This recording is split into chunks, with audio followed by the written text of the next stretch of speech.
Hello, everybody. Welcome back to the Pipeline Podcast number 96, the show where we celebrate our fandoms through positivity. I'm your host today, Daren Mcclimans. Joining me for today's very special episode, I'm joined by the one, the only, the Wicked, the sexiest member of Party Nation, as some people would say. I am joined with Taj Reacts. How's it going, Taj? Oh, I muted you. There you go. Oh, you did? Oh, my gosh. How's it going, buddy? I'm good. Oh, man. How does it feel to be backed up by Wicked and then sexy? That's a weird kind of combination. Yeah, it caught me off guard. I was just like, I don't know where he's going, so I'm going to just let him go ahead and do it. Absolutely. No, it's great to have you back on the show. Obviously, I had you on a couple months ago for The Flash, but that felt more like a Party Nation like live stream on my channel. And then I had you on September. It was September for Sex Education. Sex Education. Yeah. Dang. Yeah. That was a season of TV, wasn't it? That was one. I saw somebody ask me about that the other day. They was like, "Are you ever gonna put?" I was like, "No, I'm not. I'm not putting the rest of that up." Like I deleted like the first couple of episodes I did because I was like, I'm not putting this up. I didn't have the energy to edit them. I was like, because when you edit, you gotta watch it, and I was just like, I can't do it to myself. Yeah, the final season was kind of rough. But yeah, today, this episode went through a couple different drafts, and I'm, because at the start of each month, I'm always kind of pitching like, all right, what kind of episode do I want to make for the month? And originally it was like our favorite DCOMs. I was like, oh, it'd be kind of fun if we talked about this movie and then also kind of threw in some of our favorite DCOMs or whatever. And the more I kind of went into it, I was like, I actually kind of want to do like a Descendants solo episode, because I do feel like it is such a unique world that they built over there at Disney Channel, and it's one that's, I was actually really thinking about it the other day. It's a very like unique genre over at Disney where it's like projects where all the Disney characters exist within one world. And I feel like there's a weird number, like you have like House of Mouse, and you have like Once Upon a Time, and you have Kingdom Hearts, and like there's a lot of those kind of things, and this was one where it's like a very different, interesting kind of spin on it. And obviously we're going to be going over some news stories in a little bit here, but like, what's your kind of history with this franchise? Obviously, like we come from like slightly different generations, not by much, but like we're like really close. So like, where were you when these movies came out? When did the first one come out? 2014? 2015. 2015? Jeez. I know, it's crazy. Oh my gosh. Almost 10 years? What in the world? It's crazy. But I think, where was I? I think I saw like a trailer or like a teaser or something. Mm-hmm. And I had no clue what it was. It was like in the middle of the night. I was up getting chocolate milk or something, and I saw it on TV, and I was just like, they doing a Disney movie for the kids of villains and stuff. I was like, oh, this looked cool. And this was before I saw that it was a musical. So my hype was like up here, because I was like, we never had that before. And then I found out it was a musical, and I was like, I don't know. But then I saw Kenny Ortega, and I was like, never mind, I'm sold. Because that's High School Musical right there. And I was like, I'm in. I was like, I got it. And like, I love the actors in it. I knew a few of them beforehand. Obviously, Dove Cameron and Cameron Boyce. Rest in peace to him. Disney stars, Yeah. I think Sophia Carson, this was the first thing I seen her in. Yeah, she went on. I'm actually shocked Disney didn't do more with her. Oh no, she was in oh no, she wasn't. No, that's the wrong person. I'm thinking the wrong person. She was in another DCOM. She did the Adventures in Babysitting, but that was after Descendants. Yeah, that was after, because she did that with Sabrina Carpenter. Yeah. Like she's one where I was like, I'm always shocked they didn't try and get her to do more. She's maybe she didn't. Maybe she didn't want to. Maybe she didn't want to. Yeah, maybe. Because she went from the Descendants movies and she started doing some Netflix stuff. Mm-hmm. So maybe that's like maybe more like adult things. Because I know Dove Cameron's trying to get out of that too, where sure she don't hate Disney. It's just that it's hard making that transition. Yeah. Where like you're stuck. But listen, if you do the decom one, I'm down. Like just talking about decom. That's definitely something we want to do. But like, I think in October, I'm wanting to go back to some of the original ones because there's like so many old ones I've never seen. Like again, I'm a 2000s kid, so like a lot of like Under Wraps and stuff like that I have never seen before. So like, I think I might, I might have to get caught up on some of the ones I haven't seen, and then the original isn't on Disney Plus. I don't know what. No, I can't find it, and they redid them. And it's like I saw that, reboots, and I was like, "This isn't the original one. Where's the original one?" I'm like, "What are y'all doing?" I love that original one. What? Yeah. They need to hurry up and put that on Disney Plus. I don't know what happened. If it's like a rights issue or something, I don't know. So much of those older movies are just not on Disney Plus, and I know a lot of people are like, "Where are they?" And I'm like, "I don't know." Well, it depends on what it is. A lot of them are. It depends on which one.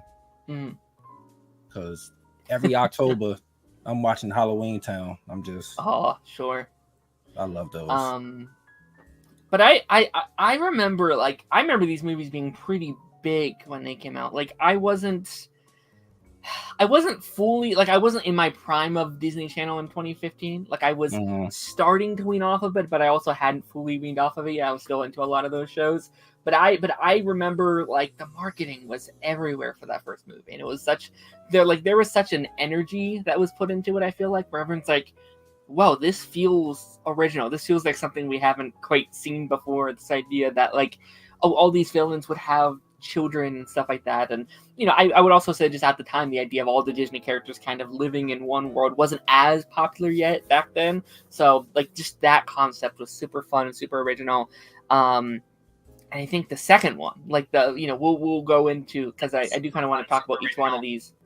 But I do like that second one. That was the first one. I was like, okay, this is fun. But that second one, I remember being like obsessed. Like the vibes in that second one was like, oh, this is something. This is something really, really special. That was my movie. Mm-hmm. That was I loved it. I think the Island Kids made that movie better. Mm-hmm.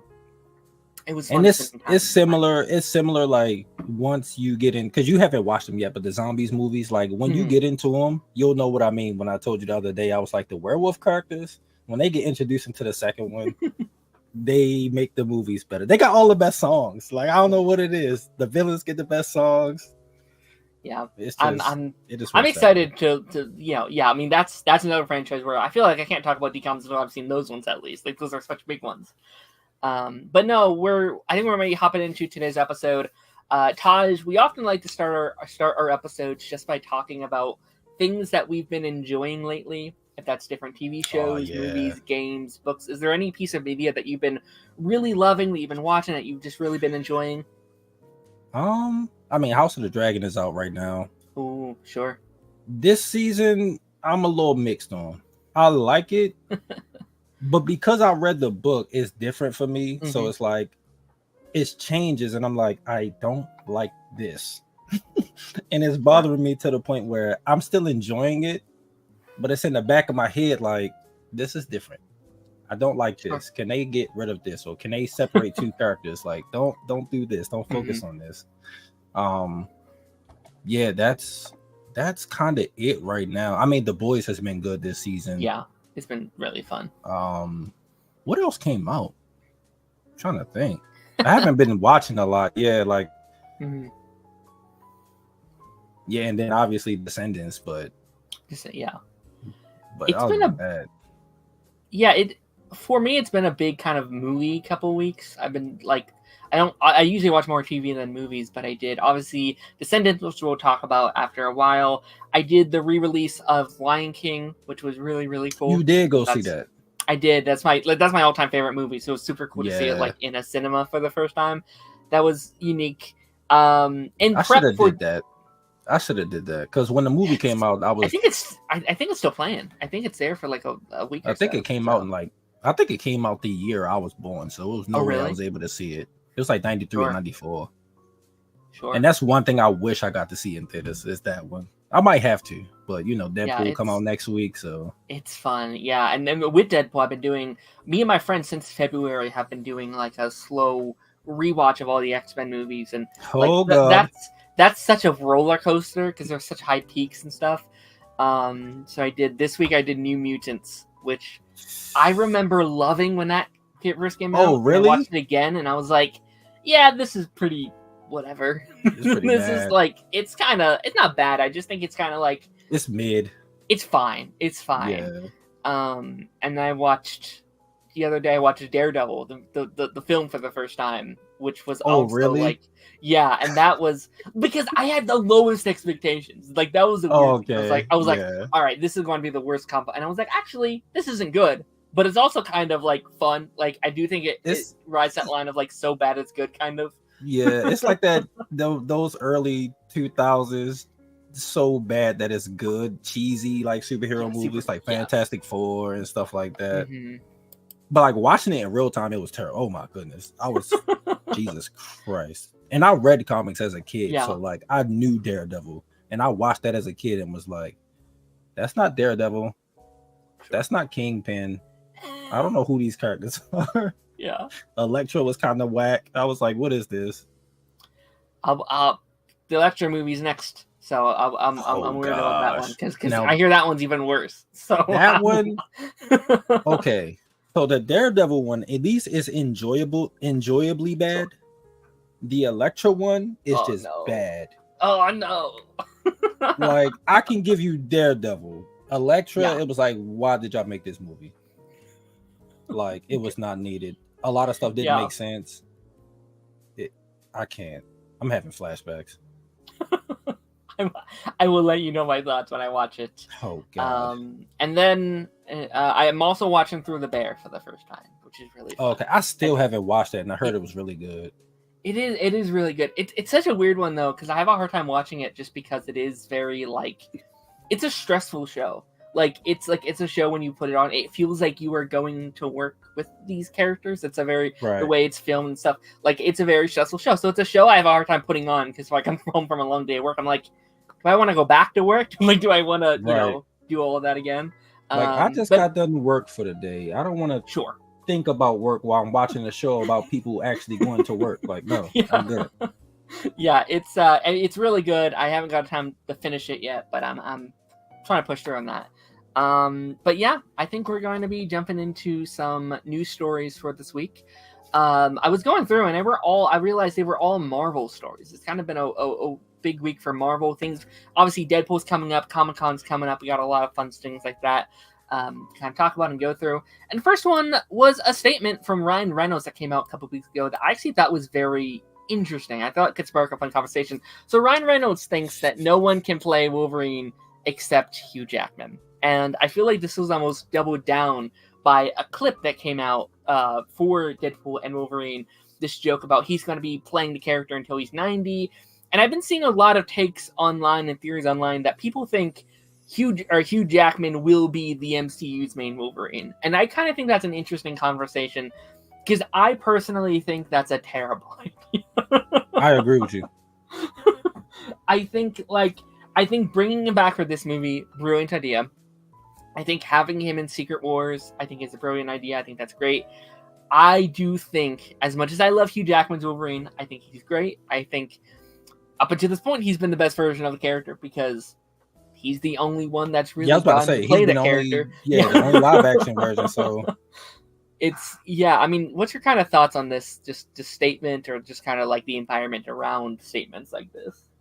I don't know if you were there that day, but on Party Nation, I remember we was talking about this, and I said, I was like, as excited as I am is for him coming back for this, I was like, the longer he's around, the harder it's going to be for whoever gets cast next as Wolverine. Yeah, because everybody's going to be like, no, we don't want that. We want Hugh Jackman. It's just like, all right, that dude is like, I don't know, pushing 60 or something. I was like, he can't play the character forever. We have to pass the mantle. That was the Fox universe. This is Marvel. Let them do their thing. We won't know if we like him until we give him a chance. Like, just let it be. But yeah, I don't agree with that. I do think someone will come along and play Wolverine great. Yeah. It's just, y'all just gotta wait. Like, it's other actors that we don't know out there that there's someone grinding to get, you know, their big break or something. Like, yeah, it's okay. Like that's like saying Tobey Maguire. Is the Like only I Spider-Man. liked him. Yeah. Yeah, he's the only Spider-Man. It's like, no, I love Andrew. His movies wasn't the best, but he was Yeah. great. And then I love Tom too. Like other people have played Yeah. it. But at the Yeah. same time, those guys got the like split time kind of. So it's hard with Wolverine. Hugh Jackman played him for like 20 years. Yeah. 20 plus years. It's crazy. Yeah, it is, and I think it's I think it's a weird, like, I get what he's doing here. Like, he's using this to promote the movie. He's like, yes, the perfect Wolverine, no one's ever going to beat him. But I also think that just creates such a toxic environment already when there's already, because I actually do think we're starting to get to a place where people are accepting, oh wait, there can be multiple versions of each character. Like, I think people are fine, especially after No Way Home. I actually think did a really good job. People being like, oh, we can have 3 versions, and that's a cool thing. That's a cool concept. Right. But I don't think this helps anything. And yeah, like I think if you kept him around, could he do it for a couple more years? Could he maybe do it for 10 more years? Maybe he could. I just think that's the laziest choice you could go with, though. I think that's the least interesting choice you can go with. I think Ryan Reynolds is a little different in this aspect. For one, I think he's a little younger than Hugh Jackman. Yeah. And two, but also with that, Ryan Reynolds also doesn't do, like, he usually does mostly the voice work stuff, right? Like, a lot of it, I feel like you could. He does get in the suit. Yeah, sometimes. I just don't know how often. Sure. Yeah, I don't know. Yeah, and I feel like, I don't know, I feel like with Ryan Reynolds, it is a little bit different. I feel like Ryan hasn't been playing the character nearly as long as Hugh Jackman has. It feels like it's actually kind of crazy. This is only Ryan's 3rd movie. I guess technically 4th movie as Deadpool, but I don't know. I think it's two definitely different things, and I do hope after Secret Wars you could be like, all right, here's someone new, and I actually think they have a very unique way of doing this, because for the first time, you normally, when there's a recast that happens, it's done over bad blood, right? It's done over, oh, this movie was canceled, now we're doing this one. Oh, this one didn't work out, now we're doing this one. This is very interesting because I feel like he's still actively the character, and I feel like you could have a nice, almost passing of the mantle moment where Spider-Man couldn't do that. Batman hasn't been able to do that. Yeah, that I think they could do here. Oh Jesus, Batman! There's been so many. Many. The same thing with Superman. It's been so many. Yeah, and that's just the idea of like what if you said that to Kevin Conroy's Batman? Amazing Batman, probably is never going to be a better Batman, but imagine you're like, well, he did it so well, so there's no reason for any other version of the character. Like, no, that's a terrible take. Wait, the guy who plays Kate Kane's dad on Batman, is he going to play? Wow. Oh, to do what? Mission Impossible. Okay. I was reading it before you put it up. Very fun, very fun. I did not know that. I actually liked crazy. I actually like Kit Kane's dad in Batwoman. I actually kind of vibed with this. Yeah, he was good. Yeah. It just sucks that Kit Kane wasn't. Yeah. They tried to keep him around in season 2, and I was like, why are you here? I feel like you don't fit in the show anymore. Speaking of, what's her name? Katie Lotz had her little baby shower, and the cast was all the different casts for the show. So that makes me so happy because I feel like they've done a couple of stuff like that. It proves how much those actors bonded during the crossovers and stuff, and just going to different sets and stuff. Like, they have weddings and hangouts and stuff. I was like, this is adorable. I love it. I loved it. As soon as I saw it, it put a smile on my face. I was like, yeah, it's nice that they all are actually friends. It wasn't just a show. Sure. Yeah, no, 100%. And I actually, it kind of felt like a big Arrowverse day today, because we also, I don't have this as one of our stories, but we had that Superman Lois poster today, and I was like, oh my gosh, it feels like the old times. I miss it. I know. I'm excited. Someone posted Oliver's his Crisis outfit. They posted it on Twitter, and I saw it. Yeah, what the hell is up with that? I have no clue, but I saw it, and immediately it was like, Oliver. I was like, no, don't do this. I kind of hated that they did that because everyone's making fun of the suit, and I was like, oh, good grief. Yeah, it's like one of those things where people outside of the fandom seeing these things out of context and being like, I was like, oh, all right, man. Right, it's like, watch it. Jesus Christ.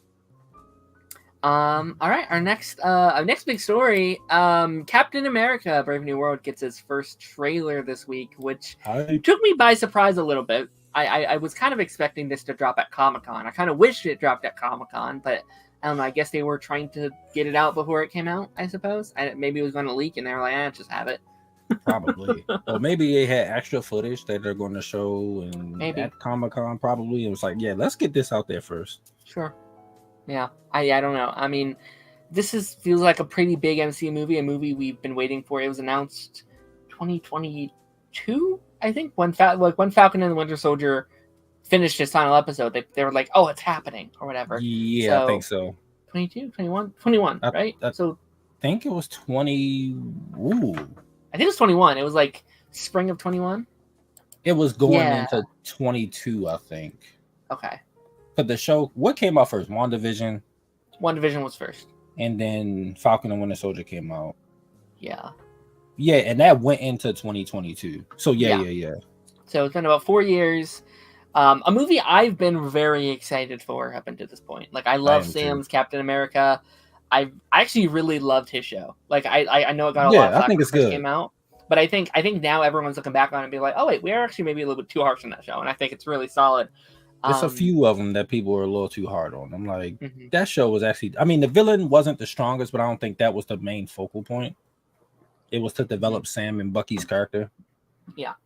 And I think they did a great job at it. So I agree. I really enjoyed the trailer. I mean, what's your thoughts on this trailer? Because it's been getting a lot of praise, which it's refreshing.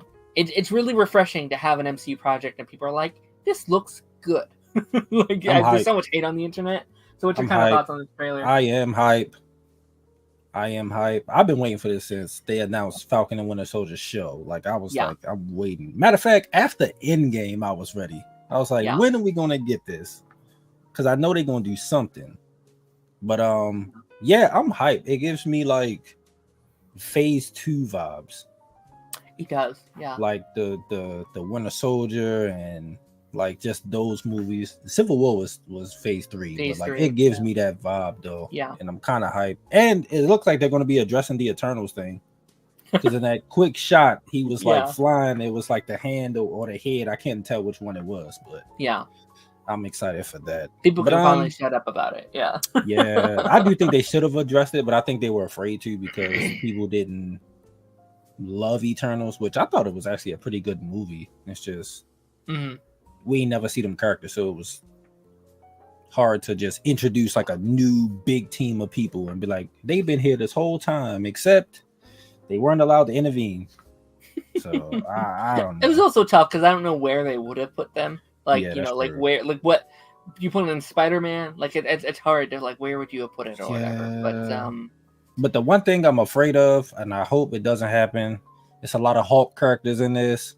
I'm hoping that doesn't take away from Sam like being the focal point, because I got a feeling it can go the other way, and I'm nervous for that. Yeah, I think it could. I'm definitely worried about that. But like just from the looks of it, like I think those characters might be minor appearances. Like I think Betty, like Betty's in this movie. I think she's probably in there 2-3 minutes or whatever. Oh yeah, I think it's a quick scene. Like we're rumored to have like She-Hulk in here, which I would actually quite enjoy. But like I don't know, like it'll be interesting, but like I feel like again it has to be smaller scenes. This does need to be Sam's movie, and I think based on the trailers, that's what this looks like. It looks like a Sam Wilson Harrison Ford movie. It looks very simple, like you said. It does look like, and I think that's what I've kind of been craving a little bit. I love these big bombastic movies. Sometimes it's nice to have a smaller scale movie where the plot is protect the president of the United States. Like I think that's really fun. It's very character Betty focused. Will die in the movie. I don't think she'll be a big part of the movie, so it'd be kind of pointless because her and Bruce haven't been on screen together since that movie. So it would be like, why? I think that'd be a waste. I almost think that's a little bit of the Jane thing where like you were just getting reintroduced to her and you're like, oh, okay, cool. She's dead. All right, well, I feel like almost even worse for her. Happen. Yeah, I figured that would happen, especially the Jane situation. I was like, because she has cancer in the comics, so it's like, when they did it, I was like, okay, I'm expecting her to die. I wanted to see her back because I think that was the best that she was in her entirety in the MCU. Yeah.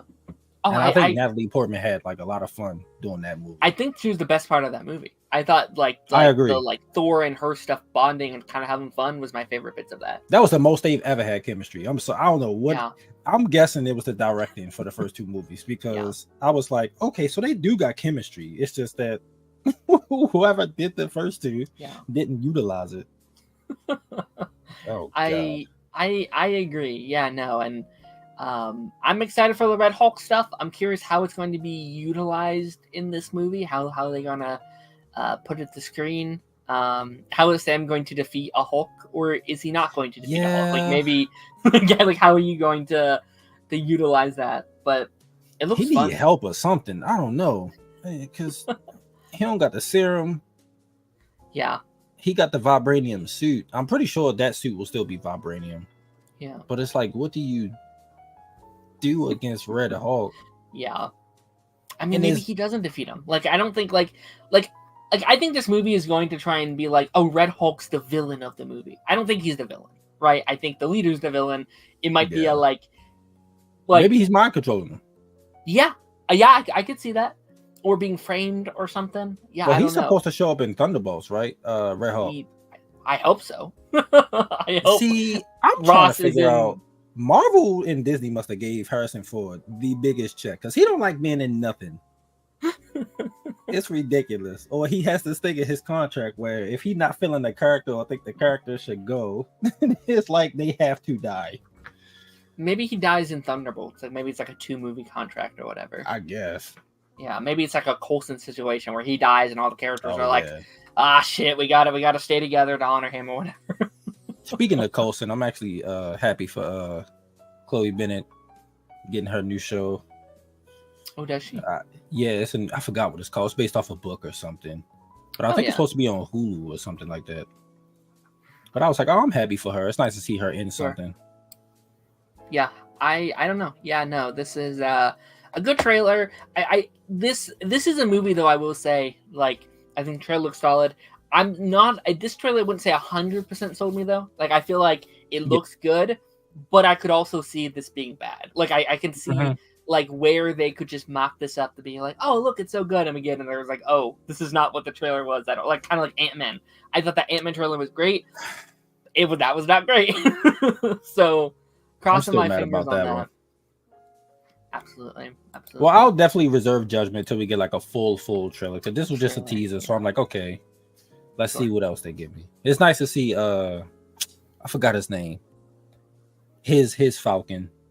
It's like it's nice to see him back, and we'll get to see him. And Isaiah Bradley from Falcon 2. Yeah, that's cool. He beat that dude down, like, and it looked like the actor was doing it. So I'm like, dude, you like 70 doing this? That's kind of cool. I hope I can move like that at 70. Absolutely. Miata liked the trailer, and I'm very happy to hear that. All right, this is some news that came out yesterday. I wasn't sure if I wanted to talk about this or not because it's not like official yet.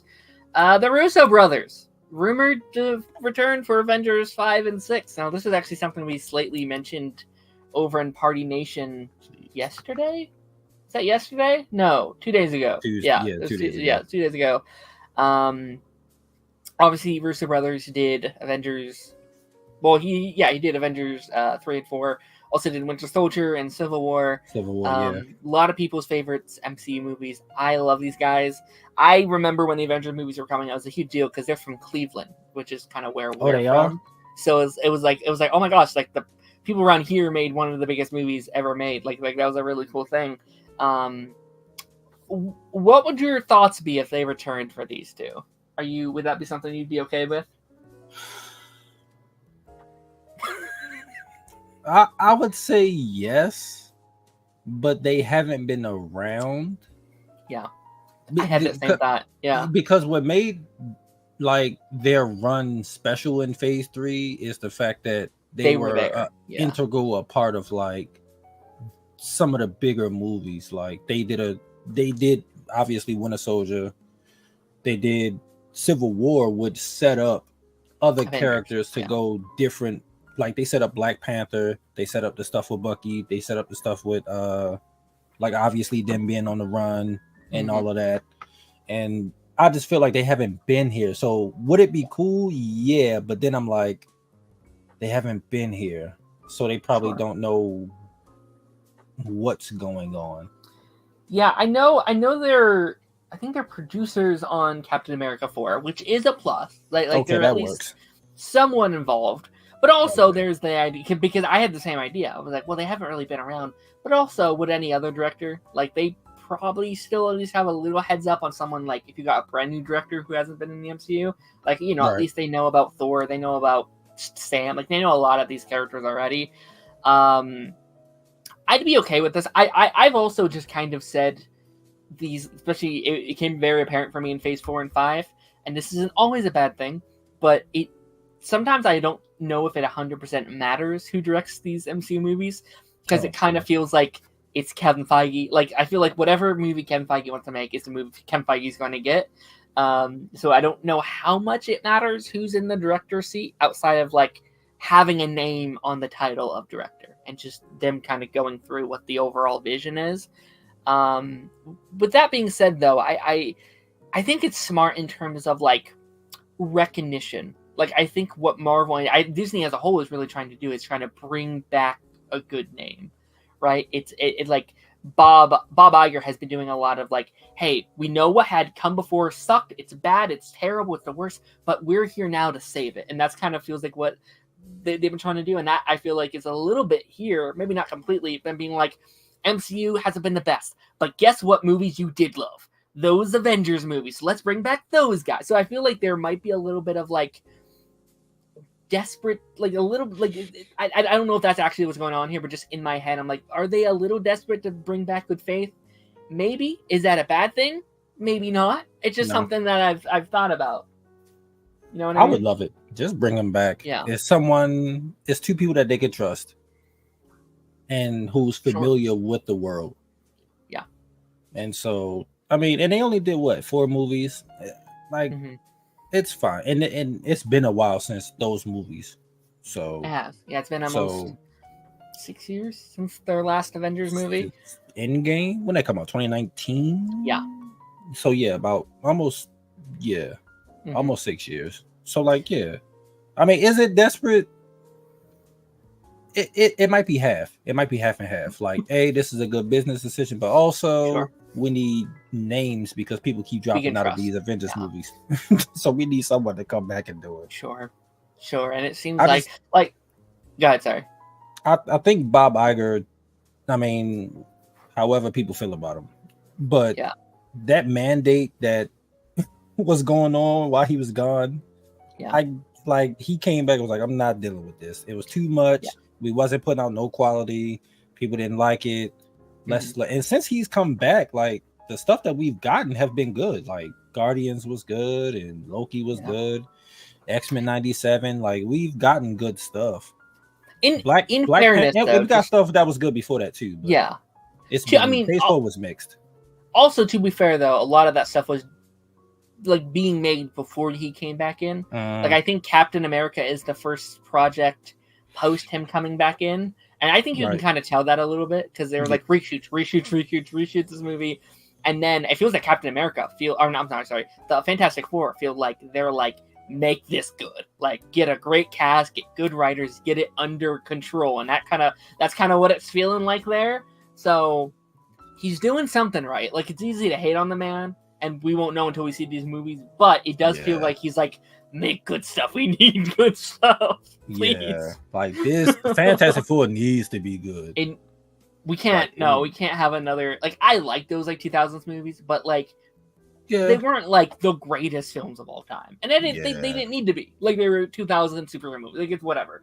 But you need to get them right. Yeah. Like, you need people to be like, I love the Fantastic Four. That's what you need from people, I think. Yeah. It's a good thing the cast is really good. Like, I'm like, those guys are good. Let's just see how they do it. Sure. I agree.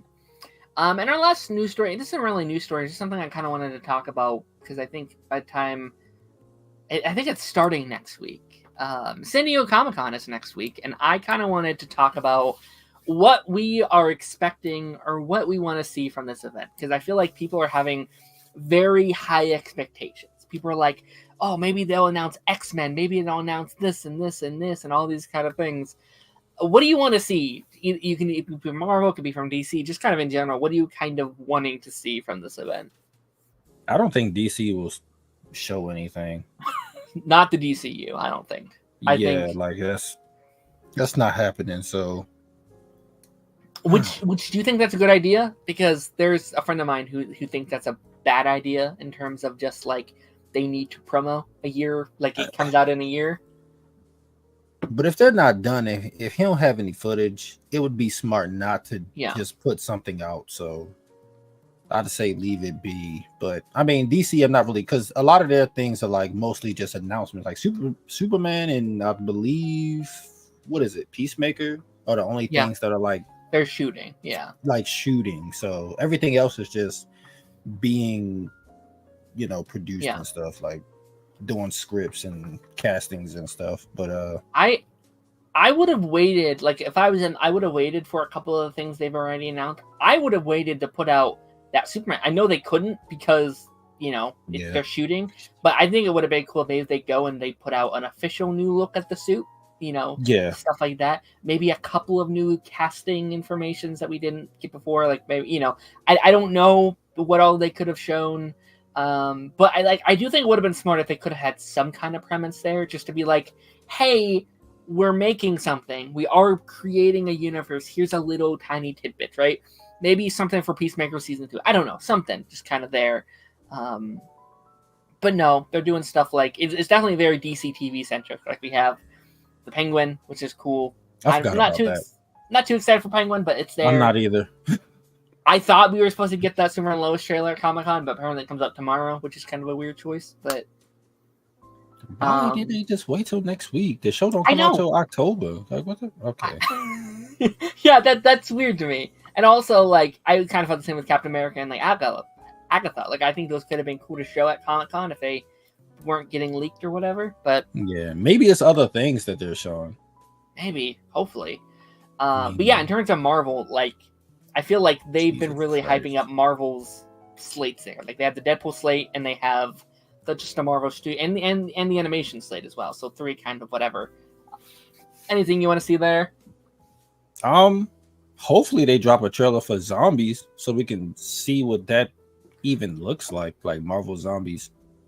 Just a concept art or something, like animation style. Like I hope it's not What If style. That's gonna piss me off. Yeah. Like y'all saw what X-Men 97 did. Like you don't have to do exactly that, but like it can exist in the same goddamn universe. Yeah. Just change up the damn style. It's okay. If that character shows up in this show, just have them look like how everybody else look in this show and vice versa. It's okay. Like do it like that. Yeah. I would love X-Men casting. I know it's not happening. So no. Oh, casting. I mean, they haven't even officially announced a movie. I think it's not happening. Maybe Young Avengers something, because something did start. I wish I liked it on Twitter, but it's been circling around about like Kate Bishop appearing in other projects. That'd be cool. And Haley Steinfeld was like, I'm ready. Like when they call, I'm there. Like I'm ready. Like I'm trying to keep it going. So I'm like, okay. So she hyped to be here. So I'm like, use her. Like if Jeremy Renner. He seemed like he still want to be Hawkeye, but yeah, he does. If he don't want to be in certain movies, you got another one to use. So there we go. Everybody loves Kate. I was biased going into the show because Haley Steinfeld, but I ended up loving the character. I actually think how Marvel's doing this at the moment is kind of smart. Like I think they're on a really good momentum. Like everyone loved X-Men, everyone praised X-Men.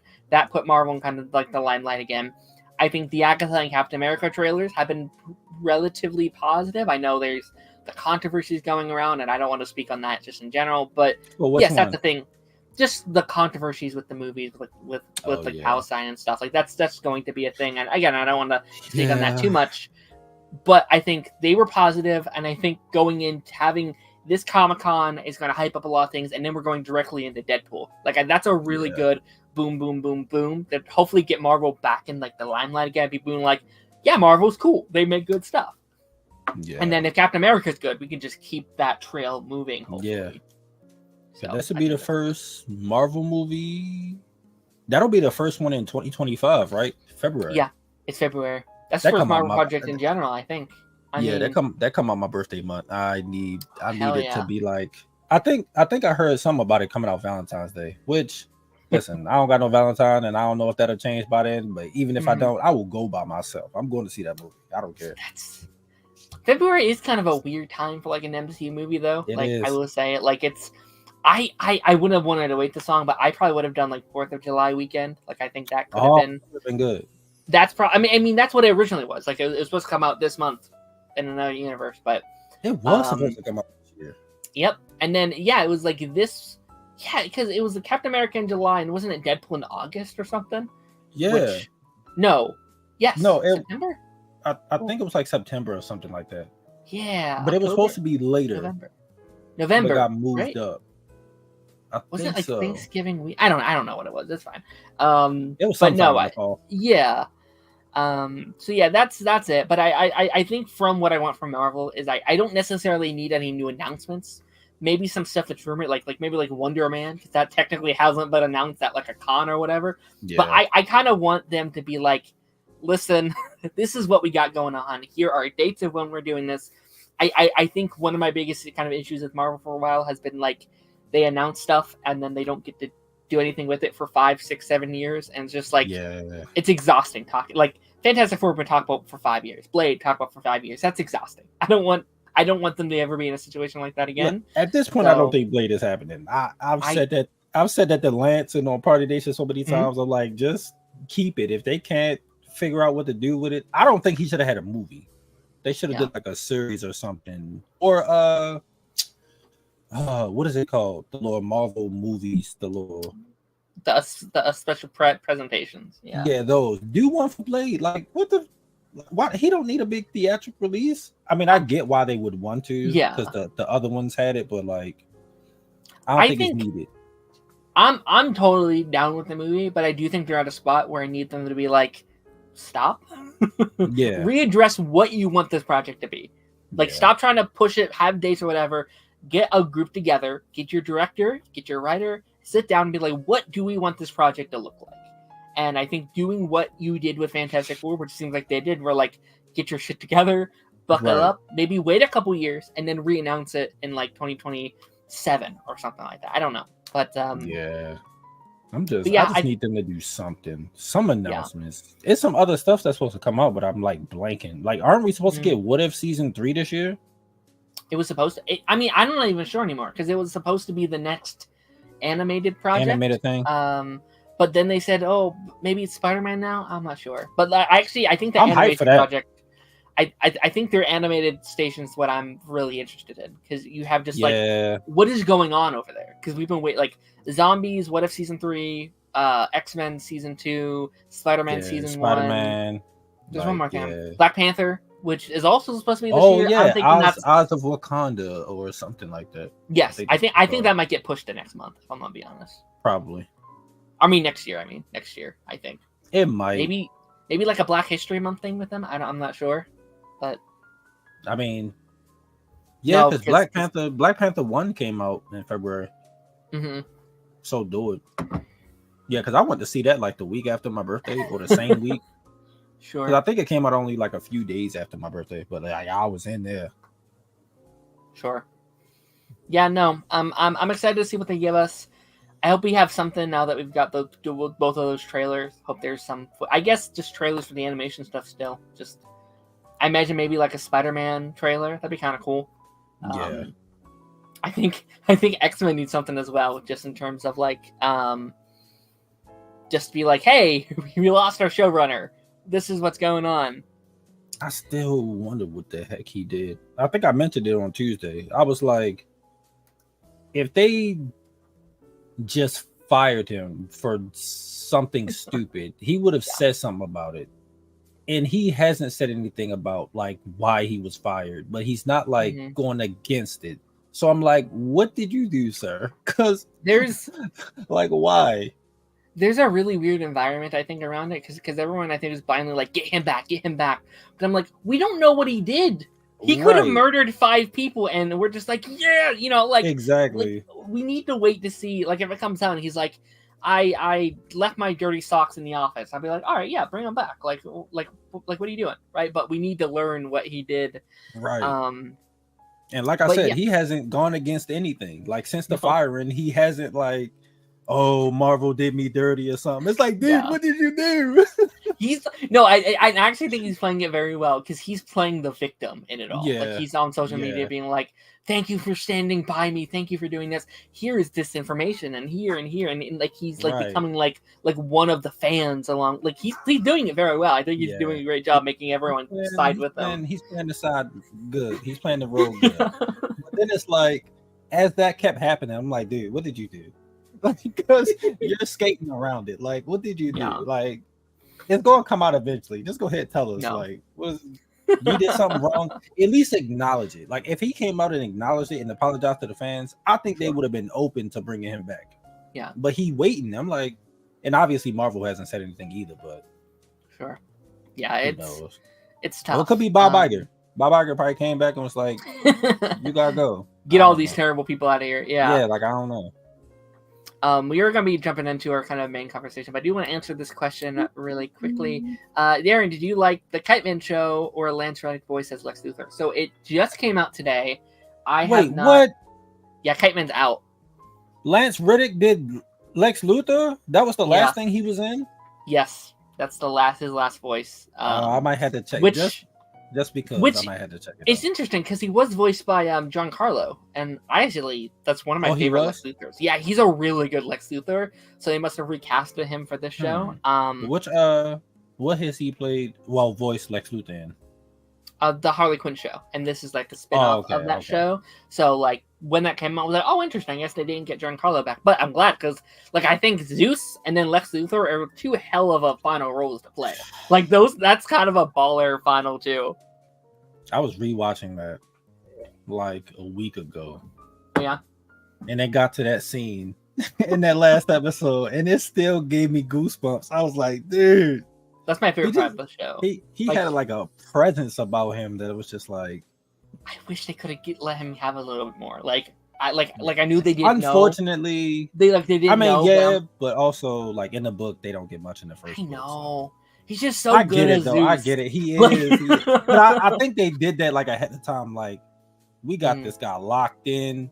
Because the gods start getting more involved later on, and I'm like, okay, yes. And then I heard he passed away, and I was like, okay, let's see how he is at the show. And once I saw him, I was like, he's perfect. I'm mad. Yeah. He was so good. How do you recast that? Like, I don't like, and it's such a tough recast.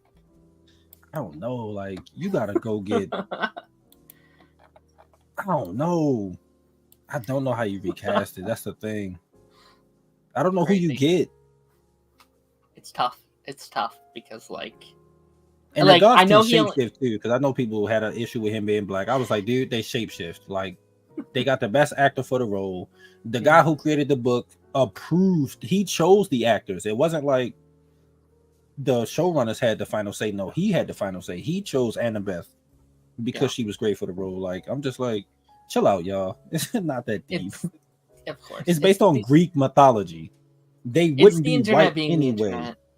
Did you see that tweet the other day where it's like, I don't like this casting for some reason, but I don't know why. And it was just like, we know why.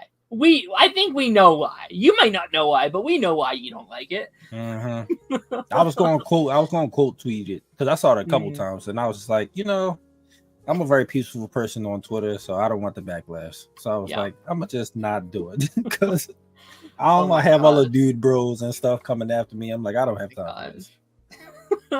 Absolutely. But yeah, we're going to be jumping into our Descendants conversation now. I have all these movies pulled up. I do just slightly, obviously we're going to talk about the fourth one the most out of all of these, but I do kind of want to just go through and talk about each of these individual movies, starting with the first Descendants movie, which came out in 2015. I was like 6th grade, maybe. It feels so long ago. Grade. I think I was in 5th grade when this movie came out or something like that. What's your thoughts on this movie? What's your just like general opinion on this one? I still like it. and I might have to rewatch them. I think that's what Mhm. it is. Because I think out of the original 3, I've watched the second one the most because I just love that one. Same. This one I haven't watched since before COVID, I believe. Mm-hmm. Yeah, but I still like it. Like, it was a good start to the franchise, and I was interested enough in it. Like, after, because back then, at least before like the late 2010s and early 2020s, Disney would play something like over the whole weekend. Like, Sure. that Friday it would premiere, then they would do like the sing along or like the dance along. I miss that stuff. It's making me think back to like High School Musical, but like, yeah, it got me interested. So when they announced the second one, I was like, I'm interested. Yeah. Yeah, I think this movie is a great foundation for the universe that they wanted to build out. I think it does a great job, like, especially in the opening. I think it's actually one of my favorite openings in like a DCOM. Just like Raw to the Core is such a great like opening. Is. It's so like it gets you so in it, and like the world they kind of make. Obviously, these characters are so much fun to watch on screen. And yeah, no, I do really love the concept of this franchise in general. Like, I love, it's such a weird one, because this idea of like, oh, like we locked all these villains in like a little world, they can't get us. Is there any justice system for these villains or whatever? Absolutely not, but we're going to do it anyway. It's actually kind of dark when you think about it. Like, very dark. Like they punish the kids too. I'm like, they ain't do nothing. No, yeah, fully. And like, there's this idea of like, you're probably going to judge Jafar far more than you would Smee, right? Like, their punishments should be different. And then obviously the idea that like they would then have kids and they would also be trapped there. And like, I was thinking about this last couple of weeks. I was like, that was really messed up of them. And then I was like, but that's the point. Like, it's supposed to be like the heroes in this movie are in the wrong, and that's kind of the whole focus point of this trilogy. So I think it's actually really interesting because you don't usually get that, especially with like DCOMs and stuff. Yeah, like there's like, and we can talk a little bit about this when we get to 2, but like I really appreciate how serious some of the themes are in these movies. Like I very much appreciate like this idea of like, my mother's a villain, thus I must also be a villain, and trying to like guide, who am I if I'm not my mother, right? Trying to balance, like, I'm in this world, I have my own responsibilities, I have, like, my destiny is in my hands, and what do I want to do with it? And like while we're watching these for the 4th one, I forgot how kind of like they play off these movies like Mal is good and she's not her mother. Also, Mal also kind of sucks in this 1st movie. Oh yeah, like, she does. Like Mal brainwashed Ben, made him cheat on his girlfriend, and also Ben sucks in this movie too, because Ben's just well, I guess I'm with her now. Like he wasn't Mal under shows the control, up and he's just like, peace. It's like, what the hell, Ben? Like you could have went to her and been like, yo, we're done after the mind control stuff went up. He never did. Right. Just like, it's so dude, funny. Come on now. But yeah, she was probably my least favorite though in that 1st one. I was just like, and I love Dove Cameron, so it was hard. I was like, I just don't like Mal like that. And I'm still not the biggest fan of her. Sure. But I think she's likable in the other 2 movies. I agree. It's a fun world. Obviously these movies are a bit cheesy, but I think that's kind of the like charm of them. Love that. Yeah. Absolutely. That's why I still watch DCOMs now. Like, I grew up on Disney, and it's just like, I don't think you're too old to watch something. As long as you're not like online fighting with goddamn teenagers. Yeah. I saw that with High School Musical. Like, I don't know if you saw, but like, it was people like, mind you, the show came out while I was in my 20s. I didn't hit 30 yet. And it was just like, I would see like 30-something-year-olds fighting with teenagers. And I'm sitting and looking on Twitter like, what are we doing, y'all?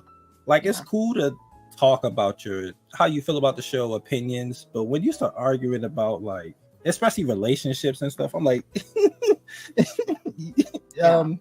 go outside, please.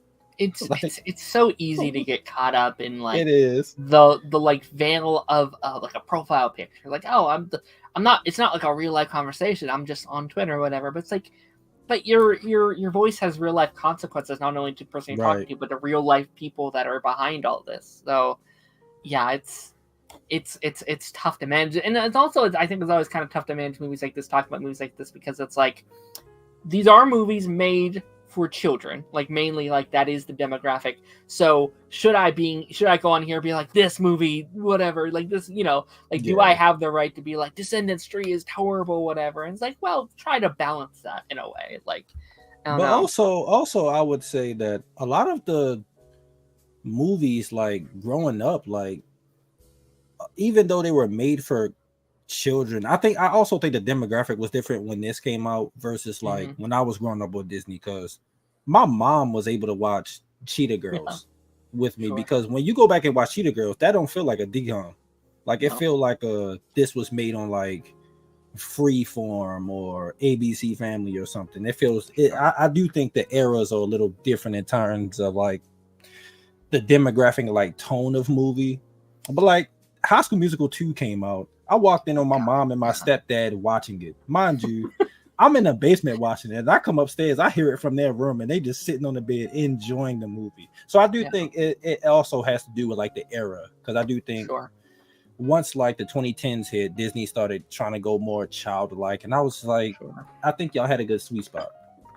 Yeah, I mean, I think that's just media in general. Like, I think there Yeah, is, and you know what I think happened is, I think there isn't really a place for preteen content. Like, it feels like preteen content is just everyone's watching it. Like, I feel like from the age of like 5 and up, everyone's just on YouTube or watching whatever the heck they yeah, want. this generation is different now. It's So just it's like the only real content for kids now is like little kids yeah, you put on in the background for the parent, whatever. So that might play a part, but it's, yeah. yeah, no, I definitely agree.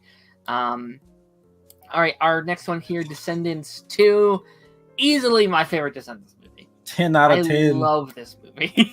It was so good. It was so good.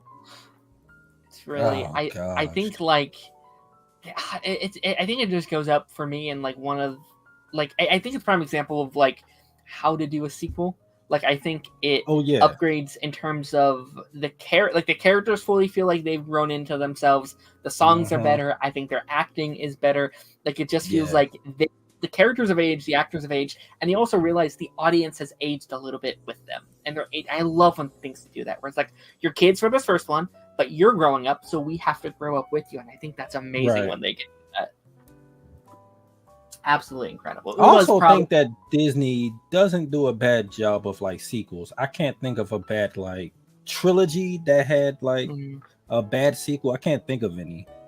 in terms of like what, like decoms, or just like in general. Yeah, like ones that had like a full trilogy of 3. Like the sequel is never like Yeah, specifically like the second movie.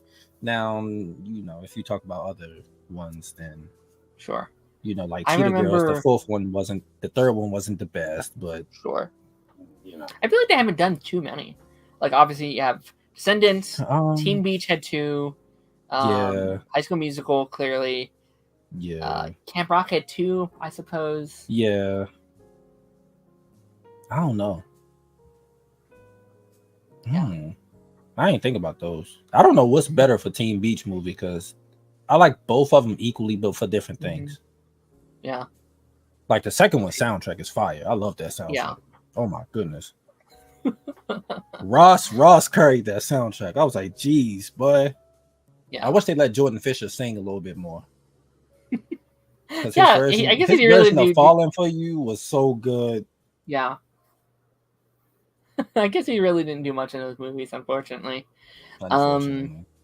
But Descendants 2, yeah, like we said, my favorite. I think Uma's 10 out easily of my 10. favorite character in these franchises. Like, even in Yes. 4, I'm just like, she is like the coolest character in these movies. Like, It's the she's China McClain.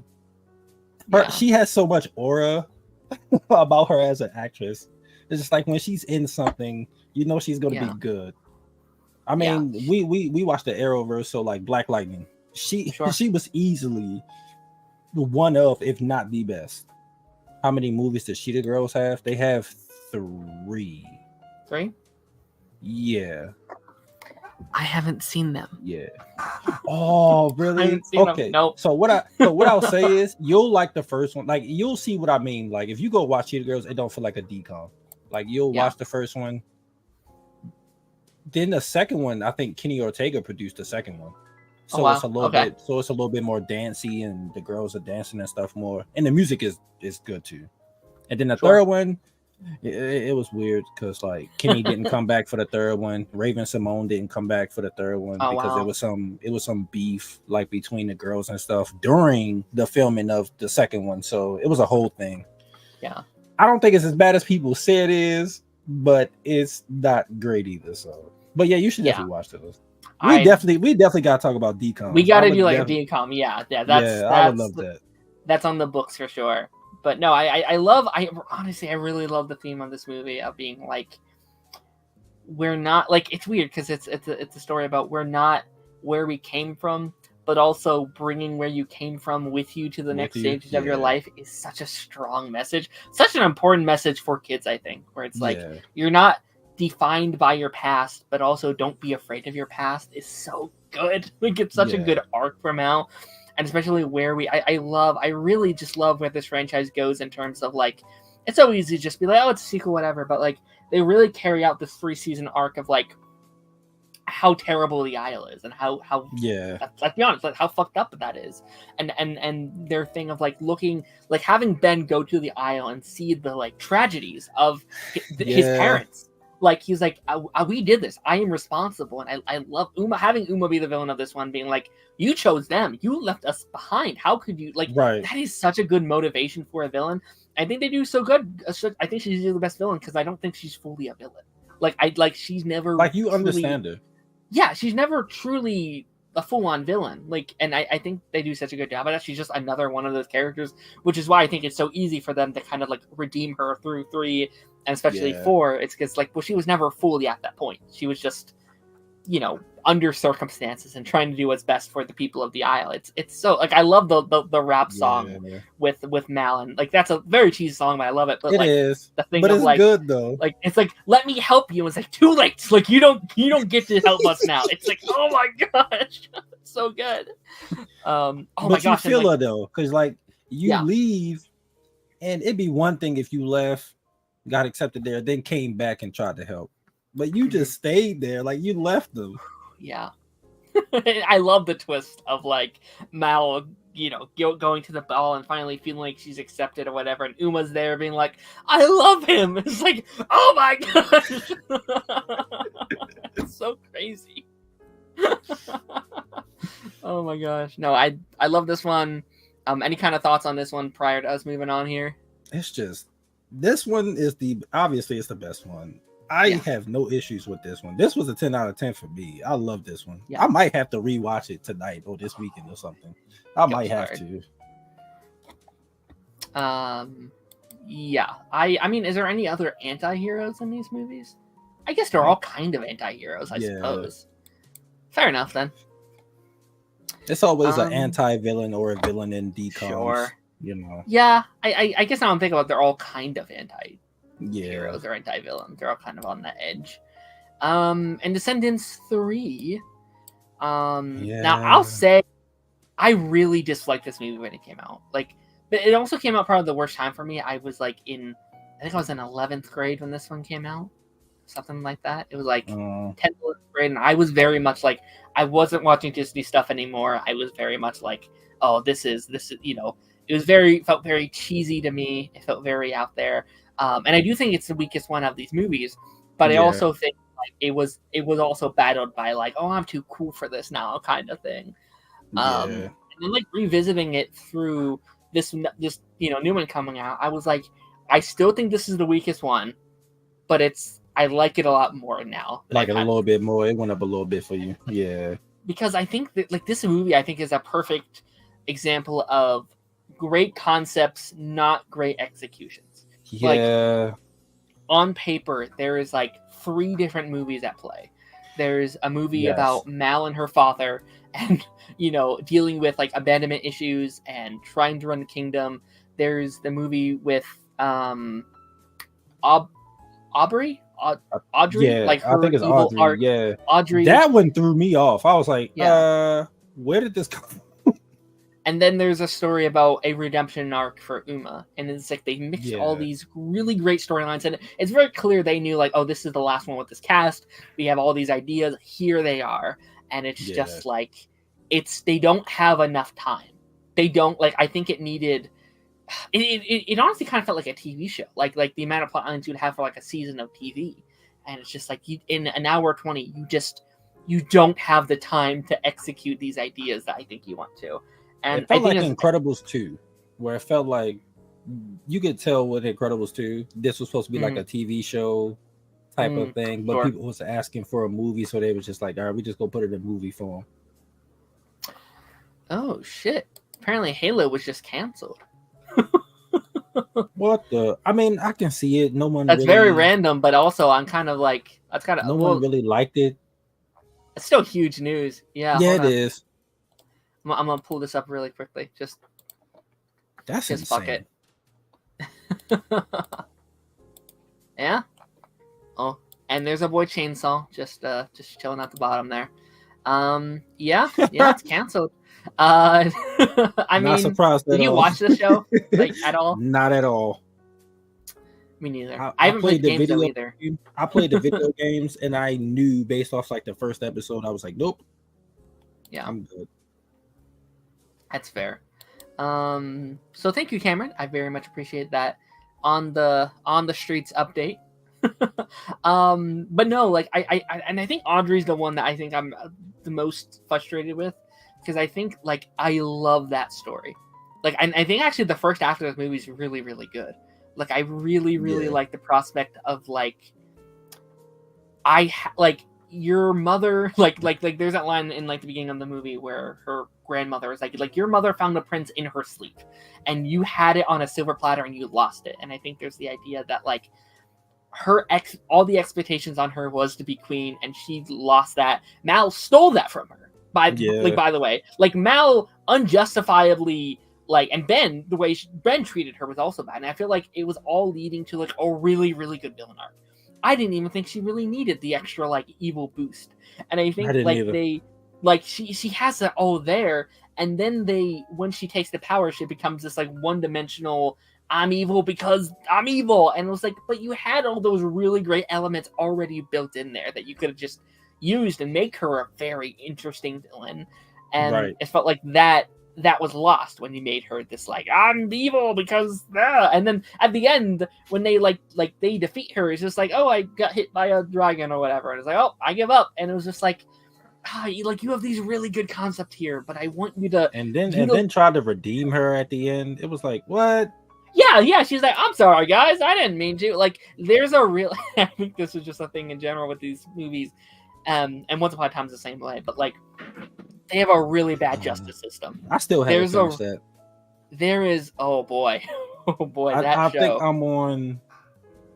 I think I'm on season 3. Oh, because every time I watch the show, I really love that first season, and I felt like the show should have been that for at least one more season, like them not remembering. But like once we get into it, I'm interested, and then something comes up and I lose interest and I don't go back to it for a while, and then I forget, so I got to start back over. Sure. But I don't have an issue because I really love that first season, so I always watch it. Those first 3 I think are really solid, and then season 4 you see that like 3 is my favorite. I think 3 is my favorite. I heard season 3 was really good. It's really good. Season 4 is okay.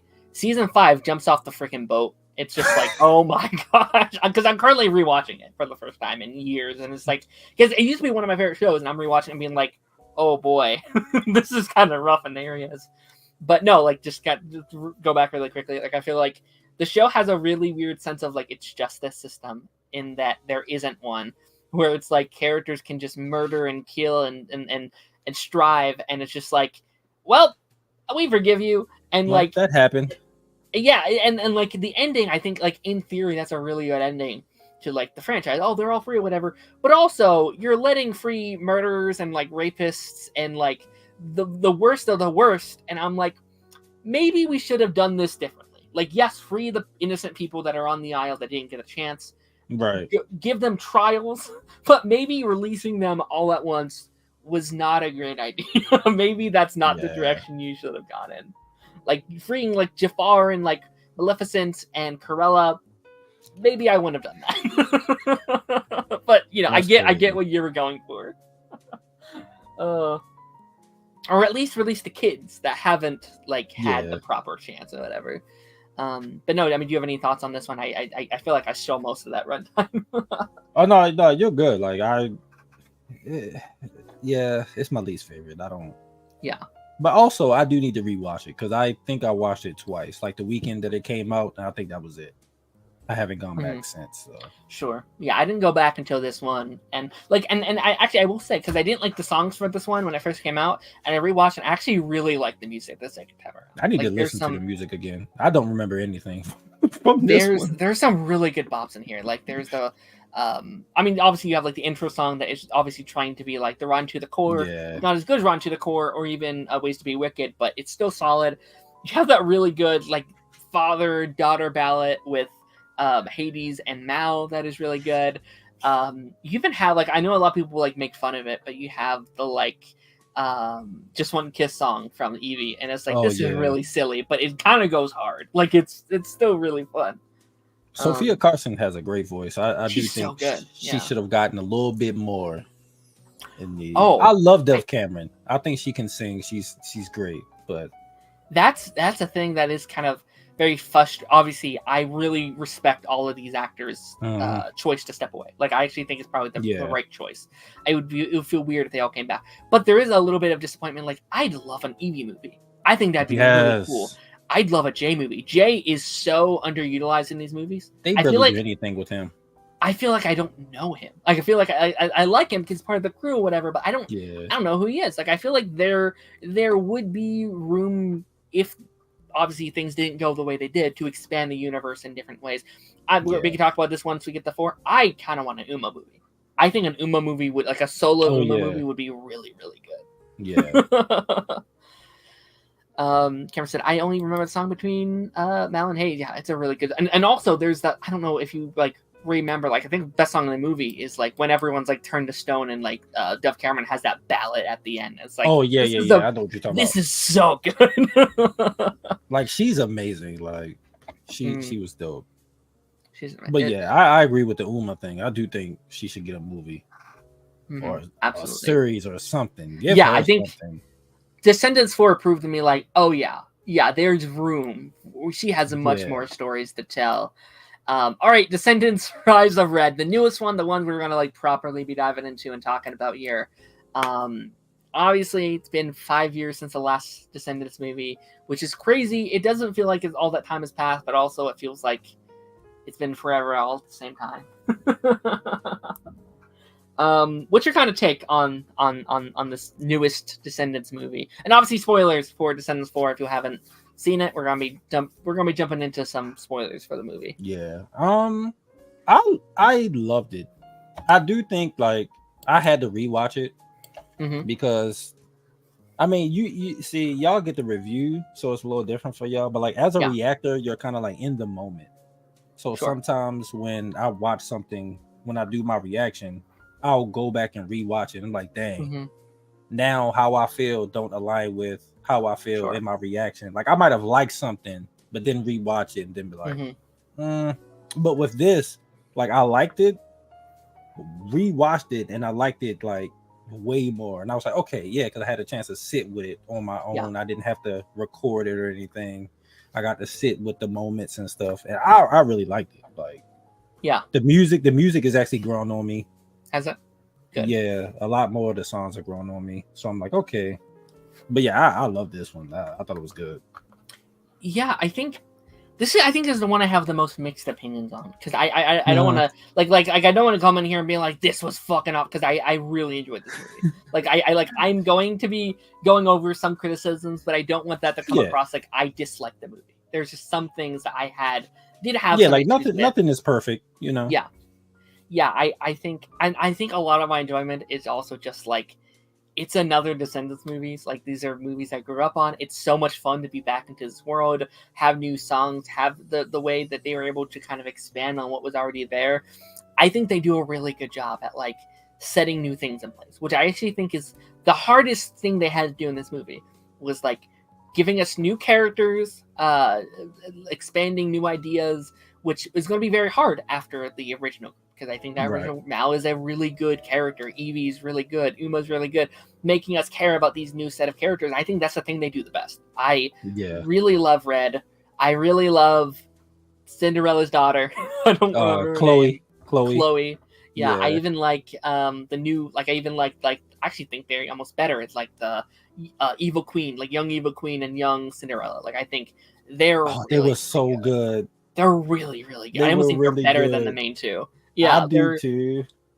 But that's because we didn't get a lot with the older ones, so sure. They're like, actually, I think Rita Ora did a really good job though, for like what she was given as the Evil Queen. As the Queen, I thought she was good. I was like, I kind of need more of this.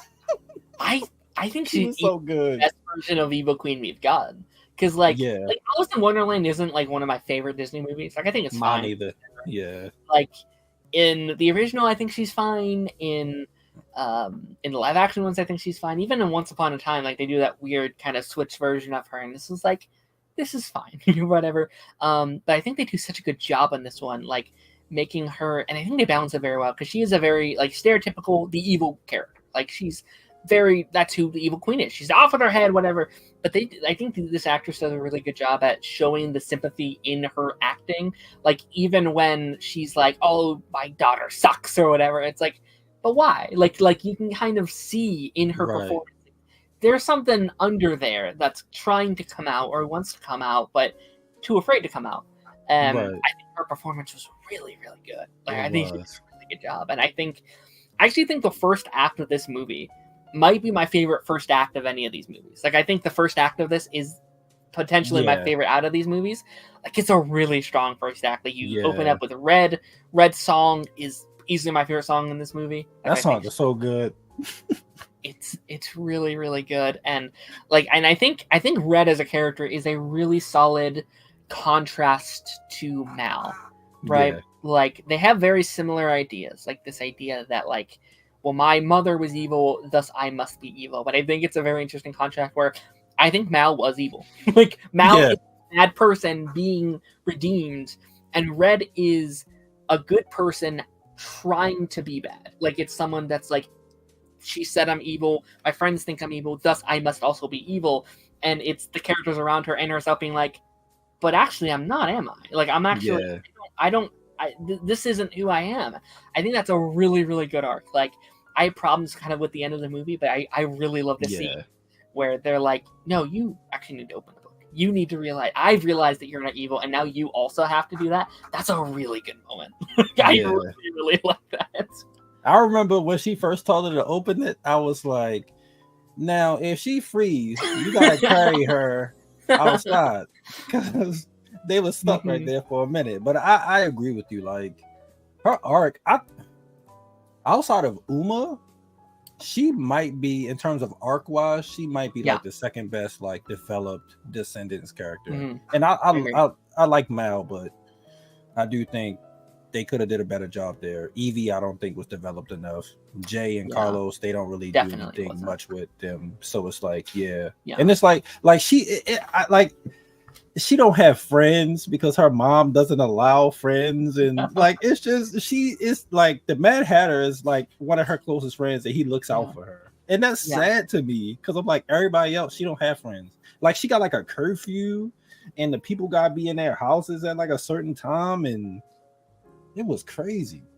No, it's great. And I think like another highlight of this movie is like, you can tell there's a much bigger budget to this one, so I feel like the stakes able to feel higher, like especially in that first act. It's like things look really, really good. Wonderland, like they were able, like in the first one, it's just like, oh, it's a school or whatever. Like there's not a lot they could do, but you could tell like there's an entire world that they were able to build on, and so many great sets later on in the movie with like Ursula's sister's like lair, and they opens up the lair, and it's like, this looks like really, really good. Like I love that they got like that Disney Plus treatment. And yeah, no, I love I was wondering going into this one because Shauna had teased it was going to be obviously a bigger budget, but also a little bit darker than the previous ones. And I don't think it goes too dark, obviously. There's It a doesn't, few moments. but like there's that really really good moments. Again, they do a good job of showing the stakes. Obviously, there's the opening with like the coup, which you kind of feel the events of that, and you have the scene where like they open up the thing and like it implies that she cut off Cinderella's head and she's about to murder Prince Charming. It's just like, oh my That- god! That part was extremely dark. I was like, what the hell? You have like Prince Charming screaming because his wife was just murdered, and it's like, holy shit!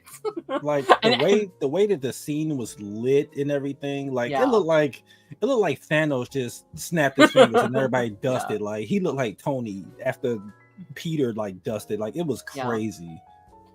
And That it's actor really did like really good. it's really refreshing too in this universe where like they're villains in these movies, but they never really feel like villains. Like they never feel bad, right? Like Yeah. Jafar and like Maleficent, they're very silly. They're portrayed very silly. We don't see the like ruthless like the ruthless like Trojans that they were in the past. Where Right. with her here, it's like, oh no, she's still in her prime. She still rules her whole island, and she's coming here and taking like the whole school, like Arendelle. Arendelle? No. Not Arendelle. What is it? I forgot how you pronounce it. Oh my gosh. Arendelle's frozen. Something. Whatever it is. But you know, like, and also it hits home because we spent 3 movies in this place already. So seeing it Yeah. being taken over, it's like, oh my gosh. Well, also I will say, Ben's kind of a shitty king for just leaving his kingdom. Yeah. Because you left Uma in charge, and I'm like, I love Uma, but I'm like, Yeah. y'all know she not gonna be like super strict. Mhm. So No. you got the Queen of Hearts showing up, who she's been stuck there and kind of banished there for years, and you let Yeah. her back. It's like, you should have expected something to happen. like I think it's a really good send off for those characters, being like Yeah. they're off on their adventure, we're never seeing them again. I'm like, okay, that is cool. That's a good They're way to still send them there. off. I just want it to see too good because now I want to see their adventure, and I'll never be able to see that adventure. Yeah. So like, but it's a good way of being like they're off on their, and it's like this idea of like the adventure lives on kind of thing that I love. I will ask though, obviously it's a bit of a touchy subject. What was your thoughts on how they handled Carlos in this movie? Because I've seen a little bit of it being a little controversial among fans if they should have left him alive and go on that adventure, or if it was the right move to pay tribute to the actor. And obviously, rest in peace, Cameron Boyce, and absolutely. Did they confirm that he was?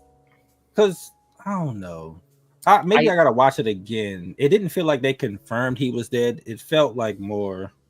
I think it was a mixture of both. Like I felt like It felt like it was implied because, like, he's not on the mission, or he's not on the mission with Mal and Evie and stuff. It's only the 4 of them.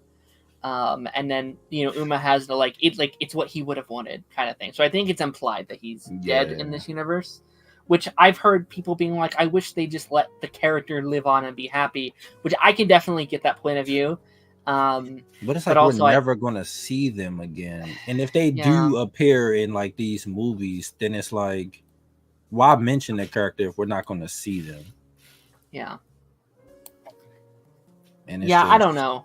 It's and also you got to get rights too. Like, in order to do stuff with the character, his family got to be involved and stuff. And I'm pretty sure they're like, we just going, y'all do this tribute, we'll just stop there with it. Yeah.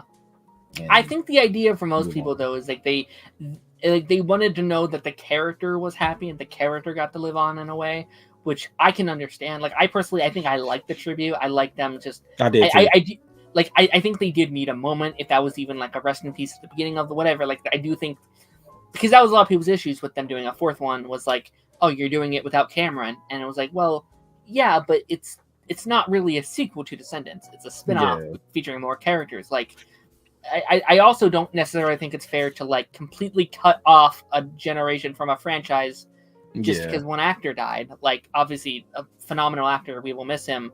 But I think they handled it very well. It's like this very clearly. This is like the next generation, the like next trilogy of movies. Those were on their own. Obviously, they very much set it up. Only 2 cast members coming back for this one, So Right. I think they personally handled that pretty well. And it was so early in the movie too. I was like, I didn't ask for this. I was God, not prepared for that. As soon as she looked over at the picture, they kept lingering at it. I was like, my eyes were starting to swell up. I was like, no, stop.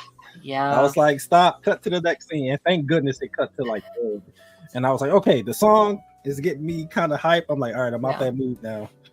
But that it also very much hit home with it being the fairy godmother, because in a sense that probably would have been his mother-in-law, right? With like he was dating, like because Carlos was dating her daughter. So they were probably got close in between movies and stuff like that. So her wig kept changing, Cameron. I don't know what in the world was going. First of all, let me just say that Ella and Chloe's wigs were so bad. I don't think Chloe's was as bad because I think throughout the movie it got progressively better, but Ella's was terrible.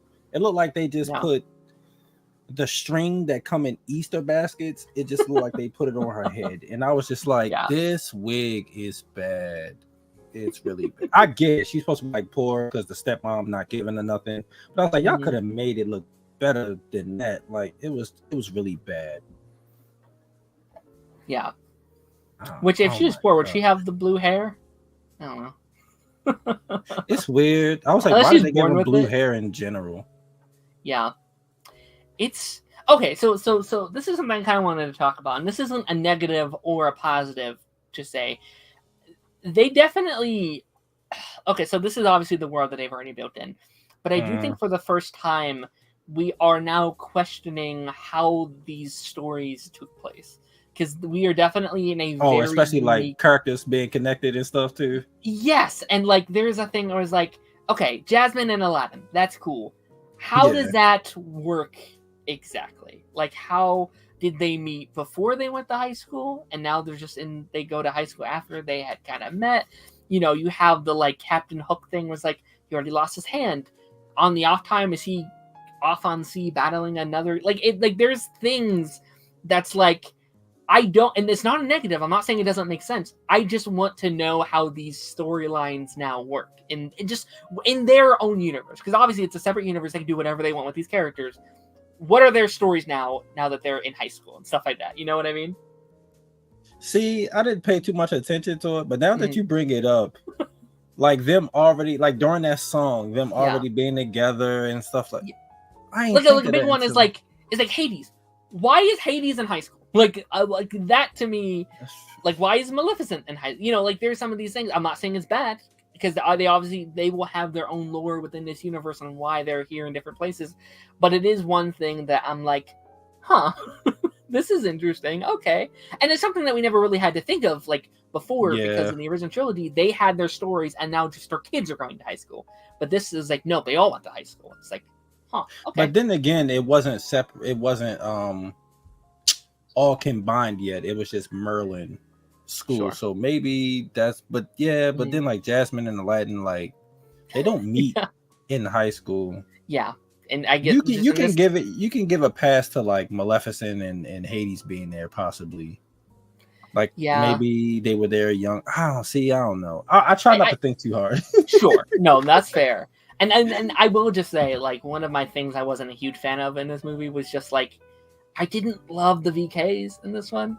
Like because Uliana was the only one that stuck out. Yeah.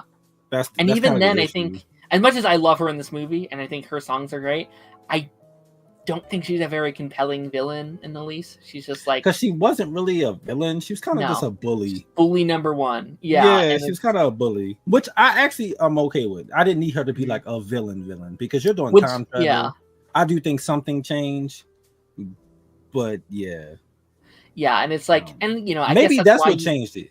Like them going back in time, maybe that just changed the way certain things happened. Like maybe Jasmine and Aladdin met because them going back in time, like just the act of it going back in time, or like I don't know, like maybe, I don't know. Yeah, I think I honestly probably would have made her. Like, I don't have a huge person with like her sister. Like I was like, all right, she's just a villain here, whatever. I probably would have had her little posse be like standard characters. Like I don't love it being Hades and like Maleficent and Hook. I don't know if that necessarily works for the characters. Obviously, you could argue that they grow into their villainous, they stand up on their own as they get older or whatever, but it still felt weird because I think the concept of getting to see their parents younger is a really cool concept. Yeah. Like you could go into individual movies with all these different characters or whatever if you wanted to, but I don't know, them just being like, oh, we're posse number 2, 3, and 4 or whatever felt like, I don't know. I didn't love it, but also we have 2 more of these potentially, so like they could expand on those things that I didn't quite like in this first one. Because it's D23 this year. Are they doing? Yeah, it's next. Yeah, so it's probably getting announced. It's in August. Yeah. Yeah, it's probably getting announced then. Yeah, I think I would imagine they're probably going to announce they're filming 2 and 3 back to back or something. Like I think that's probably what they're going to end up doing. Which I do think that the second and third one will be better. I do think. I agree, especially with the whole time travel aspect. Something changed, and I got a lot of theories in my comments, and I was just like, "That sound good, that sound good," but the one with Cinderella made me think, and I was just like, "What if they do that?" What's the theory? I wish I screenshot it. It's too many comments to go through. I'm not even gonna lie, so I'm not even attempt to go through my message. But they said that what if, because they went back in time, they went to her house and got her grounded, so she was never able to go to the dance, which led her to maybe Chloe isn't Charmin's daughter, or if it did, it happened a different way, and maybe she grew up like resentful or something. So maybe she grew up more like her mom and her stepsisters and stuff versus her being there. And I thought about it and I was like, yeah, because what if she take Chloe back home and she's putting on a show like all lovey at the end of the movie, but then they take her home and she's rude, like go clean the house or clean the yard, like she's evil. And I'm like, okay, I'd be okay with that. Yeah, that's kind of what I kind of got from the ending, because there was like a slint of something weird with Cinderella at the end there. I had to rewatch it because someone said that she looked weird. Like, it was certain facial expressions that she did, and I was like, "What are they talking about?" And I went back and watched the end specifically, and I was like, "Oh, okay, I caught it this time." And like I even saw like theories throughout the movie being like, "Well, she's the one that actually did the prank. Like, it wasn't even the VKs at all. It was actually her." I thought it was too. And I was like, that'd be a good twist, or maybe it is in this new timeline or whatever. I will say, and again, I enjoyed this movie. I didn't like the third act, and I think mainly because there wasn't a third act. Not really. It felt like the second act ended, and it was like this, like we got the book, and then there was like nothing else. It felt like, if you watch as much movies as us, you learn the 3-act structure. Like, you learn kind of how it goes out. And the second act ends when they get the book. And it's like, okay, then they go to the ball and they do this, and there's a conflict at the whatever, there should be a big fight, and then they go home or whatever. We got none of that. They didn't do that. And it's very weird. Like, I think this is just going to be this problem with the movie for me. They build up the ball the entire movie. You don't get to see the ball. And again, clearly that's a sequel thing. We're going to see that ball, but I don't necessarily think that's how you should operate a movie. Like, again, it's structured. This one for me feels a bit structured like a TV show. Like, this felt like where an episode would end. Or like, okay, they're episode over for now, and then next week we get whatever. And it's like, but we're going to wait a year and a half or whatever for the next one to be made and shot and stuff like that. And it's like, I think it's already renewed. They just gotta, I think after it's announced that D23, they're gonna go right to filming. Yeah, but that's what happened. That's what happened with this one. Like, it got announced at D23, because I remember that D23 come out. Yeah, so that was after season 3 of High School Musical came out, and I remember Dara getting, because they were there for that, and her going on stage with China and stuff. But also the strike and stuff happened too. So they had filmed it, they just couldn't put it out. Because they announced this and season 4 of High School Musical, and when they were like, "Oh, it's High School Musical 4" or whatever, which is very fun. But no, I think there's ways you could have done this ending better, and I don't know exactly how it is. Like, I do think if you have a tint of showing us a bit of how they messed up in the ending, like, I think if you play along with the cliffhanger element of this a little bit better, I think it would have worked. but it's not really a cliffhanger. They end the movie. It's like, okay, this is the end of the movie. We're moving on. Like if it was, I kind of like the idea of it being like a failed mission. Like they go back in time, they come back, the future's fucked, and then they're like, well, we like, what are we going to do? Like if you. But that's the thing, we didn't see it, so this could actually be really genius or really bad. Sure. And I don't know which direction is based off of this movie, which we both agree, like the first 2 acts were good. Yeah. I do think the second movie will be better because now it's like, I do think they'll time travel again, but we'll see what actually happened. Mm-hmm. Like they'll be like, what happened?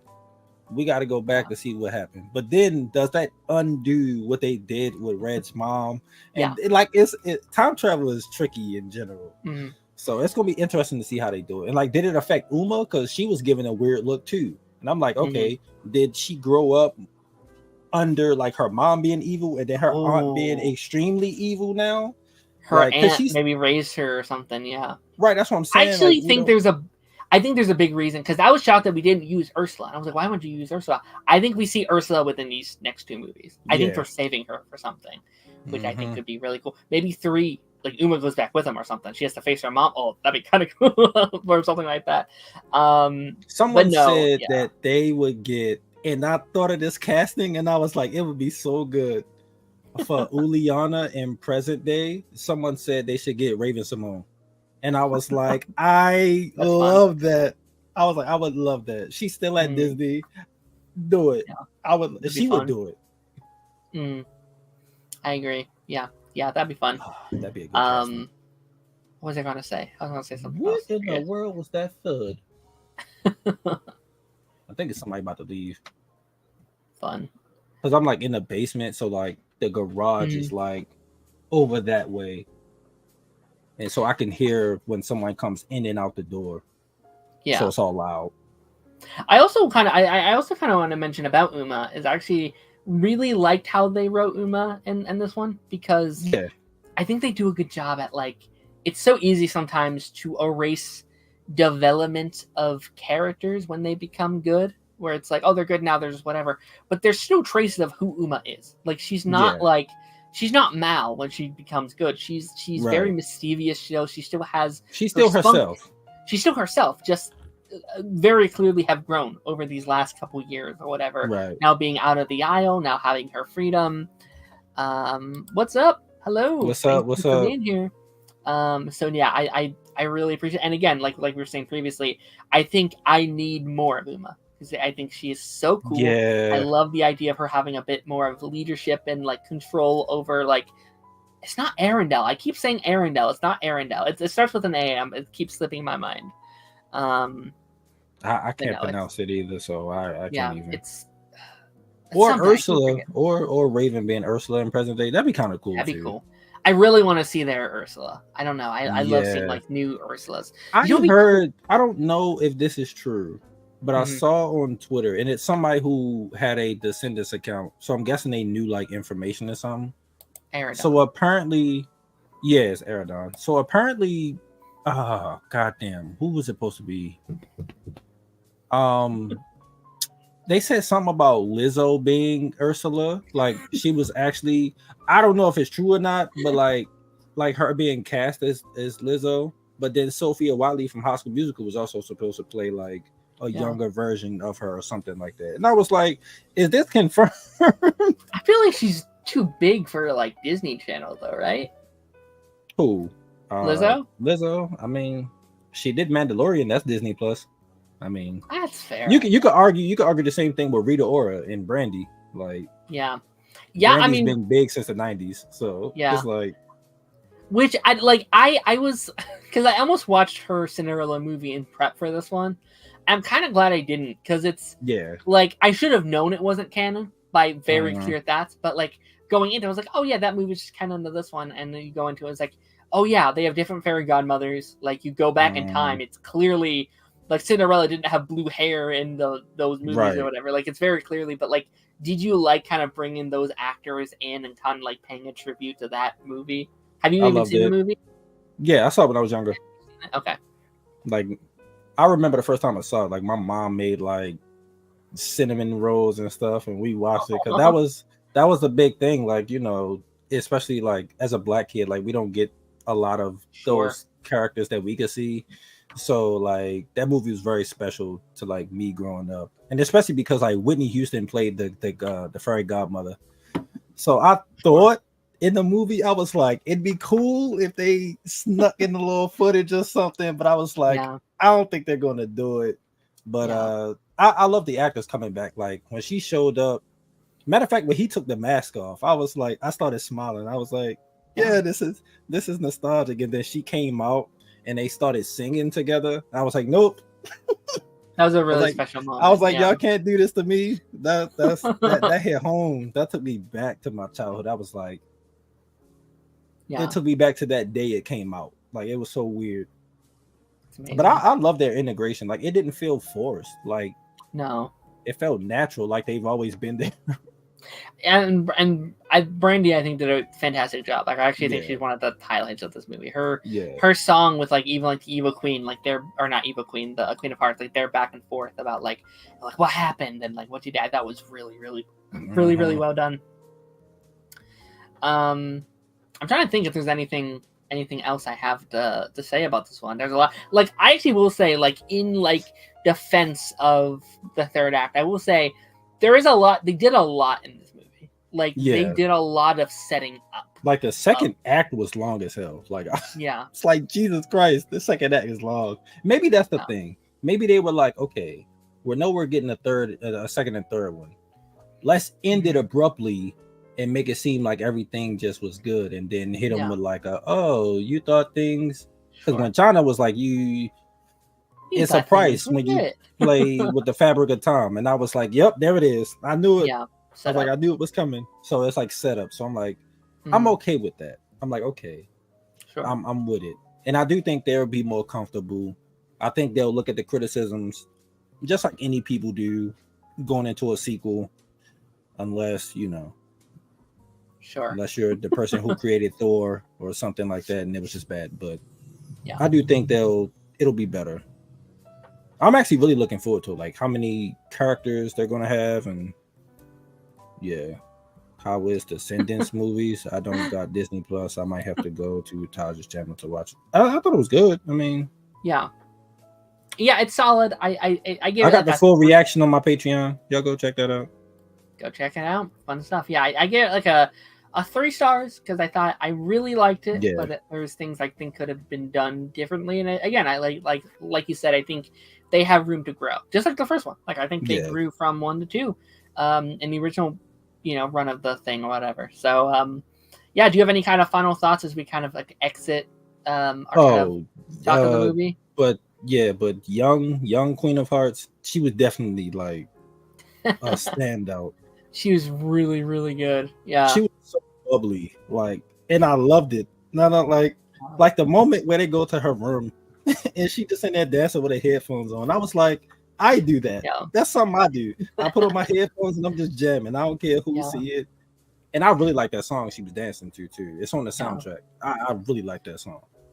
There's that really fun moment with Red and her, and she's just like, she's like, oh, it's my mom, she does this to me. And there's that really nice point where like, well, if I was your mom, I would let you have this freedom, I would let you do this. And I think it's a super fun commentary about just like who we are, like who do we become. Like when we're kids, we think things are going to be one way, we think we're going to do things one way. Just how you grow as a person. And I think it actually does a really good job at like growing the like anticipation of like, what the hell did happen to make her change so drastically? And obviously we still don't completely have that answer, but. And it also made me thought like, how was her mom? Yeah. Because it's like, she grew up pretty good. So it's like, do Red not know her grandma if she's like not alive, or, I don't know. I found out that Rita Ora was married. Yeah, she's married to, what's his name that did Thor 3 and 4? Taika Waititi. Yeah, she's married to him. I knew that for a while. They've been married for a while. How was Daren's performance? I thought she was good. I think her performance was great. Like my issues with the character had nothing to do with her. Actually, made the character better because I just love She that did actress. make the character better. Yeah, like she has such a like an energy to her. That's great. It was the China effect. Like she had like really great energy. I think most of the cast, like there was not a character that was like a centerpiece that I didn't like. They could have done more with Ella, but I don't think the actress was bad. But if I had to pick, she was probably maybe the weakest a little bit. I really liked her contrast with I forget the daughter's name. I keep forgetting. Chloe. But like, yeah, Chloe. I think that's a really good like dynamic that they have. Yeah. Of just being like, I'm poor, you're rich. Like, and I think there's a really fun idea of like, well, you raised me. Like, you went through all this. Yeah. So like you raised me for you wouldn't have the same life that I had growing up, and maybe it's had a slightly opposite effect. Like, obviously, she's a good kid. She gets good grades. She wants to do the right thing, but maybe it's a little bit too sheltered. Maybe you need some of those real life experiences, and that's what she's getting now, which is really great. Like, I actually kind of like the third act idea of like, well, you're doing it this way, so I'm doing it this way, and we're gonna go separate ways, and then like rejoin and try to have a compromise. And I think I actually really love that final song with her and Cinderella being like, "Yo, you not everything." That song grew on me. Yeah, because when I heard it, it was like in my head before the scene came on, and I was just bobbing to it. I was like, "Oh, so I do like this song." Okay, so I just had to sit with it. And it's it's a really good song for like the context of this universe. Yeah, that's like every character is like what is evil? Like the idea of like Robin Hood. Like, yeah, Robin Hood was bad, but was he really? Like, he's given to the poor. You know, like this idea. Poor. Yeah, like I feel like all the characters kind of go through this idea of like what is evil, what is good. So I really like this song, and I think it also stands out with all the other songs in the movie because I think all the other songs are very rappy, very pop, and that one was a bit more slowed down, if you will. The only thing is, I'm mad that like their moms have to remember that they interacted with their daughters. Like, it's weird seeing them come back and they not say anything. Like, and it's not like they interacted with them like once or twice. Like, they had actual dynamics, and it felt like they was building relationships with them. So I was just like, what is going on? Mm-hmm. Like, I could give a pass to maybe Red. She didn't spend as much time with her, but Chloe definitely like impacted like her mom's life as a child. I'm like, does that impact the future? Like, it's so many questions. I'm actually interested. Like, I hope we get the answers because I'm like really interested. Y'all asking me stuff. I don't think so. I heard through a person about some High School Musical stuff. I won't say it's like super concrete. I trust this person because they do get. I met him through like doing High School Musical content and stuff, and he goes to like the little press junkets and whatever the case may be, like D23s and stuff. But I do know Disney has plans for like High School Musical, so don't be surprised if like something High School Musical related pops up in the next like year or so. Like, they never wanted the show to end. It was Tim's. He wanted to end it, but he do got a contract with Disney. So I do wonder if he's going to do something. And the cast is always together. Yeah. And they want to do it. Like, that's the thing. They want to do a spinoff. So I've been kind of revisiting the show through like the like Real Rejects reactions to it. I was just about to say, I was about to ask you, have you watched any of this? I haven't watched any of them, and I've watched all of them. Yeah. Okay. You might get triggered by a couple of things that they say throughout it, like because they've shipped all the characters up into this, which is kind of how I went. Like you know, you have the like Gina you have like the Olivia and Ricky, and they're like, oh yeah, and like each relationship they're like, oh yes, which is kind of how I went about it too. Like, I liked all 3 or 4 of the main ones, but no, they're actually really funny. I think you might enjoy it. They just finished season 2. They're thinking about. I think they're going into season 3, but they like keeping like. I don't like season 2, so it's like I don't want to. They also didn't love it. I think like they said it was cool from season 1. Yeah, they see. I don't know how they're gonna. They're not a Rini supporter, but I'm responding to the person. But it seems like they're a multi-shipper because what is his name? He did High School Musical reactions too. I can't remember his name. I'm blanking on his name. I think his name Adam something, or I forgot his name, but he was like a multi. You probably know who I'm talking about in the comments. Yeah. But I think I know who you're talking about. But he was like a multi shipper, and he enjoyed like all of the couples. Yeah, I don't like certain, like if I know a relationship is going through an arc, I'm like, you can still like them, but acknowledge that they weren't going to last. Like I don't like when people, when I be seeing the ship wars, I'd be like, you can still like something. I don't have an issue with that. And I told people on my channel, I was like, if you like Rini, you're welcome to come to my channel. If you like Gina and EJ, you're welcome to come to my channel. Yeah. I had no issues, but I was just like, it's certain things that the characters go through certain arcs, and it's like, this wasn't going to be a thing that lasts for a long period of time. Sure. That's the only thing about being in ship communities. Like it's about a journey, I think. Yeah. Like it's okay to like different ships, even if you prefer one over the other. Yeah. That's part of the journey. Yeah, 100%. But no, like, I wish Courtney College spinoff, I would have been down. College would have been. I mean, I kind of love the idea of like a spinoff that just like Disney's Glee, which is each season a different Disney, like, you know, you have like Miss Jen each season. It's just like a new cast of characters every couple of seasons. Like I think that could have been really cool. So I actually just found this out like a couple weeks ago. So apparently that's what the show was kind of going to be like. Yeah. Like it kind of felt like they were going in that direction. Yeah. If it wasn't through Disney, it would have been called something else. They just threw the High School Musical tag on it. That makes sense. And they set it up so that they can, like, it was so many new characters that came in season 3 and 4 that you could have kept the show. Like I love them. Yeah. I love Jet. Jet Like Maddox. East High, right? Just call it East High or whatever. Yeah. Like I love Jet. Emmy, she was a bright spot in season 4, and she's amazing. Her voice was ridiculous. It's like, Jesus Christ. But yeah, I hope they do something. I love that world. Same. So like, then like there was even, I thought it was really fun. We haven't heard anything since, but there was those like things that came out a couple months ago. That's like High School Musical 4 is in development or whatever, and I was like, I don't know. Zac Efron. I don't know, because I find it really weird that they had him watching his old. I don't know if you saw it, but like he was actually watching back. He was watching his scenes, and in that thing, he was like, I think he got asked would he do something again. He was like, I miss those guys. Like I wish we could do something. I was like, okay. I was like, Zach, don't do that, because if you tease me, I'm gonna want it. Like, don't do it. I think it's like inevitable at some point. My issue, I think they'll do it. My issue is like, would I want it without Vanessa? Right? Like, I feel like there's a part of me that's like, she'd come back. You think so? Yeah. You think so?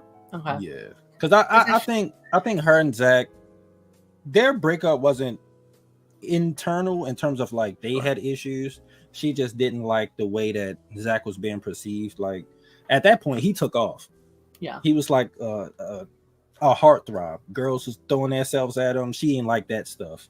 But like, it's been long. She's married. She's a mom now. Like, I think they've grown. And I think if you set them in the room, it's like, hey, we want to do it. You don't, Zach, what's the characters? Troy and Gabrielle don't gotta be together if y'all aren't comfortable.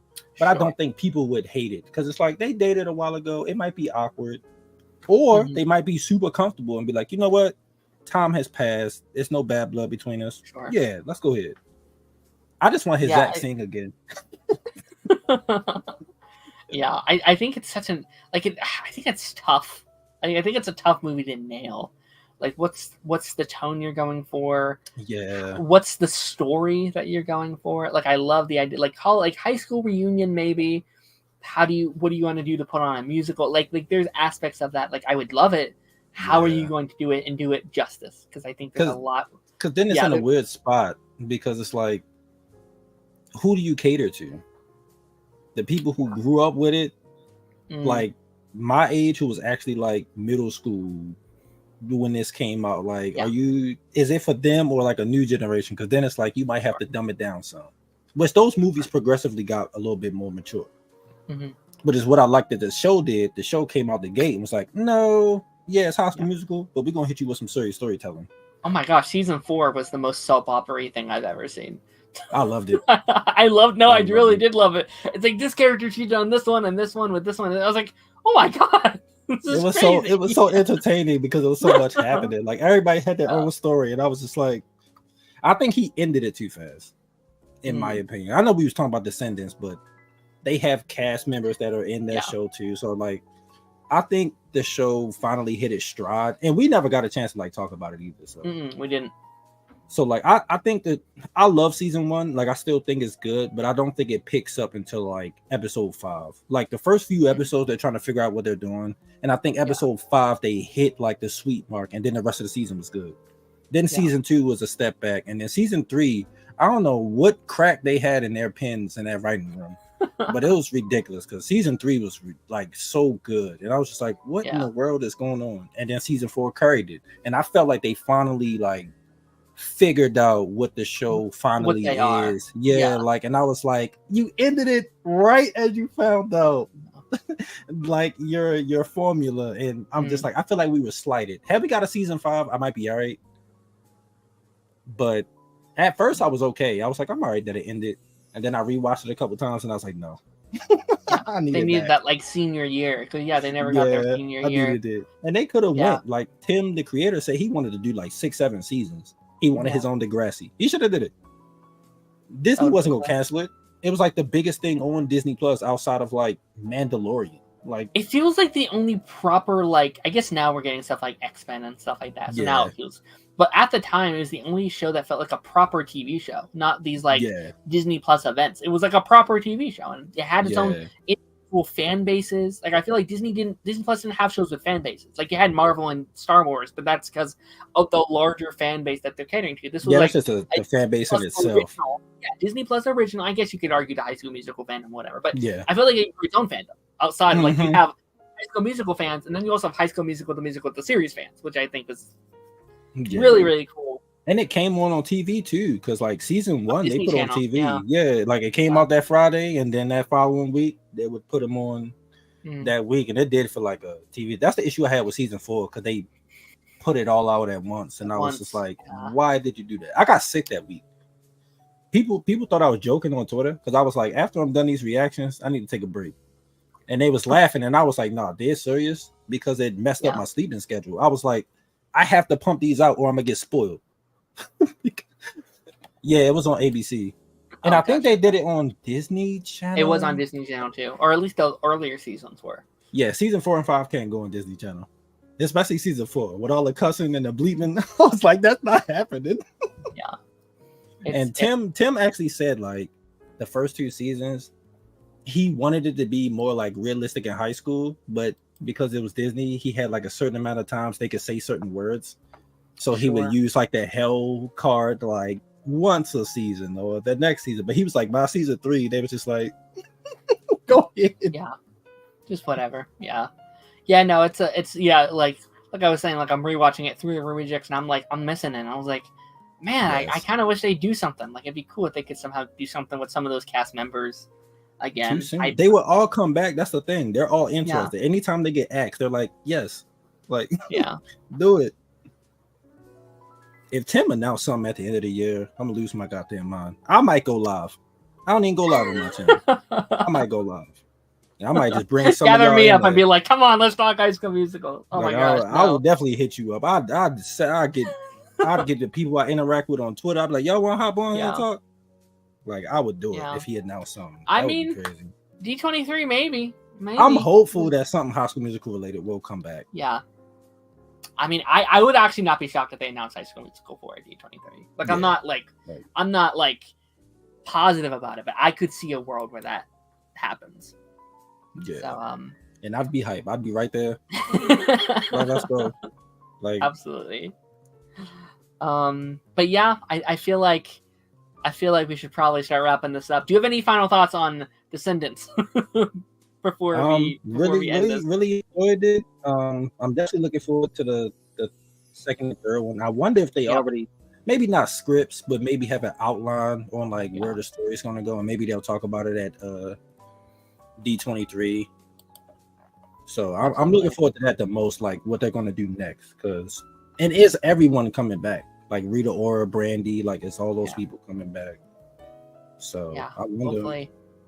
D23 this year, man, I'm actually really excited for just like the Disney Channel side of things. I guess just the future of Disney Channel. Like I really fell off these last couple of years, but like Descendants and Phineas and Ferb is coming back, and Wizards is coming back, and it's just like my childhood is back. I'm really excited. I forgot all about Phineas and Ferb coming back. I will be so annoying when Phineas and Ferb comes back. That's one of my favorite shows. I'm going to be so annoying. I might have to do reactions to that. I might have to. I hope they do weekly episodes and don't just put it out at once. Like, I hope. Yeah. 42 episodes. That's insane. I can't believe it. That's a whole. That's like a regular season that they would have. Mm-hmm. Like, yeah, no, it's 2 20-episode seasons, thankfully. So it's I'm with that. That's dope. Wizards too. I'm kind of excited for that. I was thinking about doing reactions, and then I was like, let me watch let me get a feel of it first before I just do it, because I don't know, because I wasn't the biggest Wizards fan. I liked it, but I was if you put Hannah Montana, Wizards, and like Raven on at the same time, like I'm picking Hannah Montana or Raven over Wizards, even though I loved it, but it's just like yeah, absolutely. No, that was in my top 3 when I was little. Like I think we're like, again, we're like slightly in different generations. Like I still watch Raven's Home and it's like our stuff crossed over into y'all. Yes. I was like, my top 3 was like Good Luck Charlie, Sweet Life, Wizards, and Phineas and Ferb. Like those are my. I love Sweet Life. Sweet Life was so good. And it's one of the few shows that Disney had that got a spinoff, and it was actually as good as the original. I love Sweet Life on Deck. It was so good. On Deck is my favorite. Yeah. That's between the two of them, I love On Deck more. Oh, Deck is so good. That theme song is so good. One of these days we'll have to do like Disney Channel something as well, just like favorite Disney shows or whatever. Yeah, we do. Because I'd be down for that. That'd be so dope. But yeah, with that being said, I do think we're gonna be wrapping this up. Thank you, Taj, for being here. This was such a fun episode. I've never talked about like this is one of the things I realized, like I never talked about Descendants on here because I wasn't doing this stuff when those movies came out. So this was a really fun kind of opportunity. Obviously you make a lot of stuff, you make reactions. You did a reaction to this movie. Do you want to shout that out at all? Oh yeah. Definitely go to my channel, check out Descendants. Rise of Red. I did a reaction. I have a full reaction on my Patreon, so y'all go check that out too. Only $3, not too expensive. Absolutely. I think I'm gonna hop on that and watch it once we're out of here. So I'm very excited to see your reaction through that. I got hit up actually a couple times. And people was like, "Hey, you gonna put Cobra Kai on there too?" I was like, "Listen, give me a minute." All right, I just had like put the link on Twitter, and they was like, "Yeah, you go ahead to send us the link to the page." I was like, "All right, I got it," because I was waiting to see what the feedback was for the video, because I haven't looked at the views. So I'm like, depending on what it's doing, because I never did Cobra Kai before, so I'm like, we'll see how that go. Absolutely. But again, thank you for being here. Thank you for thank you for all the people in the chat today. We had Cameron, we had Miata. Thank you so many people that we had talking and chatting with us. It's been an absolute pleasure. So coming from me Monday, we will be doing our Daren After the Credits, talking about the Boys finale, what else, Superman finale, and also the Acolyte finale. So all 3 shows ending this week. Jesus Christ, I still need to watch Superman. It's so good. Oh, it's so good. And then next week's Pipeline episode, we're going to be talking about some of our favorite superhero shows. That would be very fun, as we're slowly making our way to episode 100. So without further ado, you guys, I will see you guys on the flip side. Bye-bye.